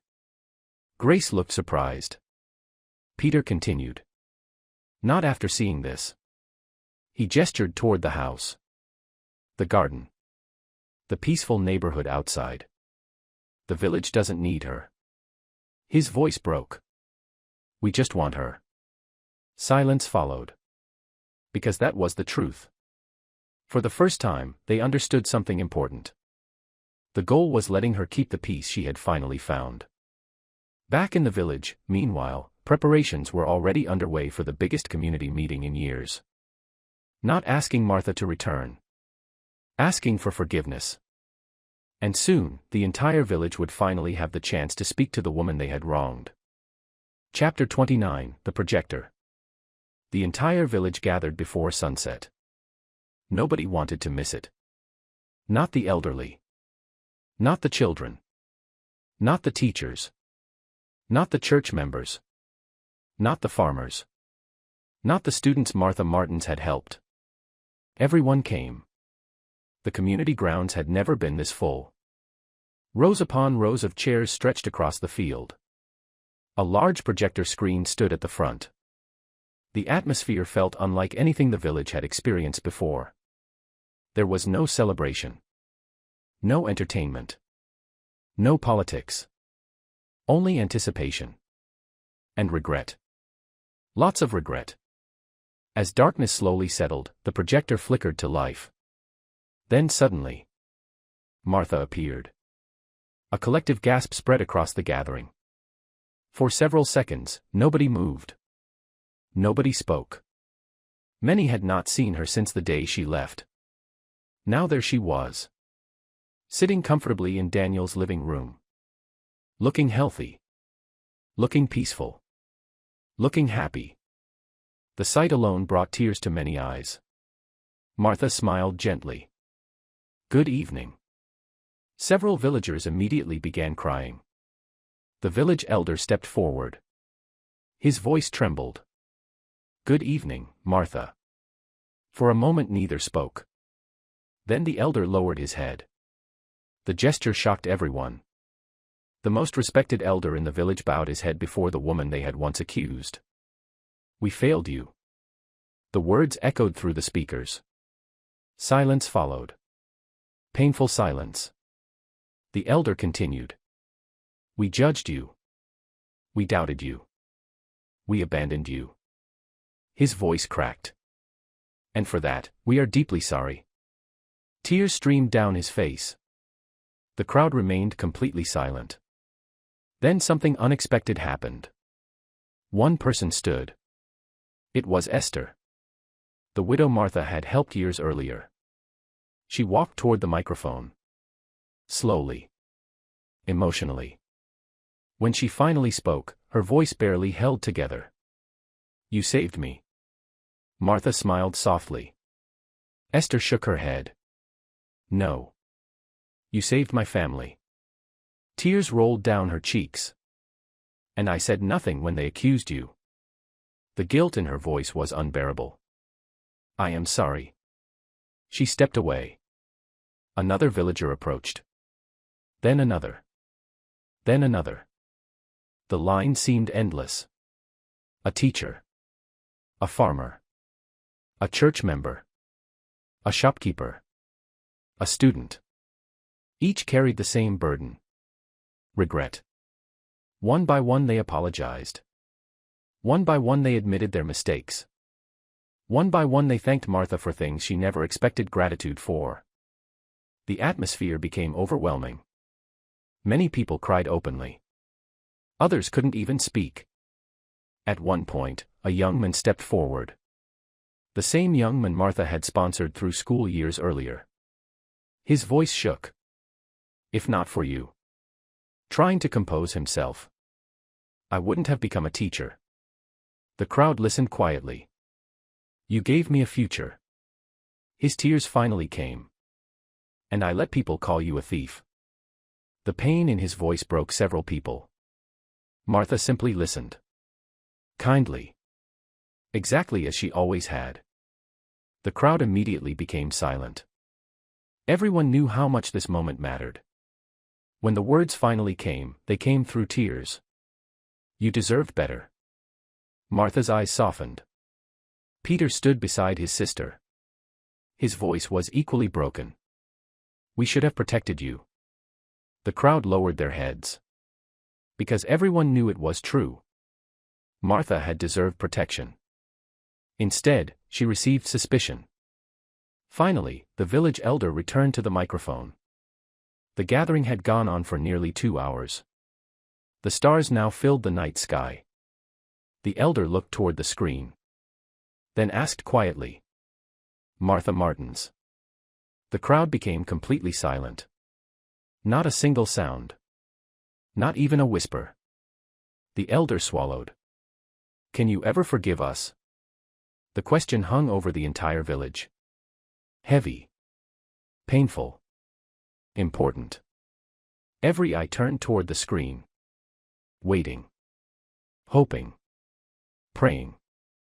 Martha sat quietly for several moments. Then she smiled. A small smile. A peaceful smile. The kind of smile only someone who had already healed could give. And when she finally spoke, the entire village held its breath. The words hit like a wave. Several people immediately broke down. Others covered their faces. The relief was overwhelming. Yet somehow it made the guilt worse. Because even after everything, Martha still chose grace. The same grace they had failed to show her. The elder lowered his head once more. And for the first time since Martha left, the village felt something besides regret. Hope. Because forgiveness had finally arrived. Even if they didn't deserve it. Chapter 30, Home. The village remained silent after Martha's answer. I forgave you a long time ago. Those words lingered in the air long after she spoke them. Many people continued crying. Others simply stared at the screen, trying to understand how someone they had hurt so deeply could still show them such kindness. The village elder eventually cleared his throat. There was one final question. The question everyone wanted answered. The question everyone feared asking. He looked at Martha. Then spoke softly. Will you come home? The crowd immediately became still. Every eye fixed on the screen. Waiting. Praying. Martha smiled. A gentle smile. The kind that carried both warmth and sadness. For several moments, she said nothing. Then she slowly looked around the room behind her. The camera captured part of her new life. The bookshelf. The family photographs. The flowers near the window. The peaceful surroundings. Then she looked back at the screen. Back at the village. Back at the people she had loved for decades.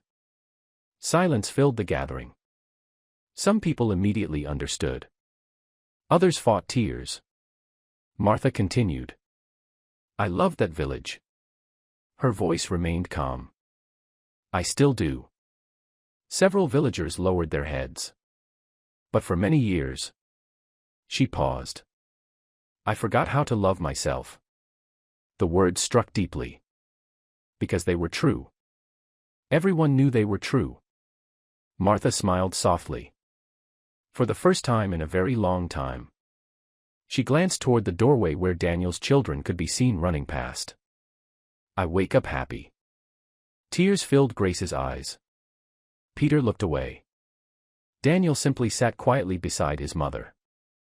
Proud. Protective. Martha continued. I don't carry everyone's problems anymore. A few villagers laughed through their tears. I don't attend emergency meetings. More laughter. I don't solve disputes. The laughter grew. For the first time all evening, the gathering felt lighter. Martha smiled. And do you know something? The crowd listened carefully. I like it. That earned genuine laughter. Even Martha laughed. The sound felt wonderful.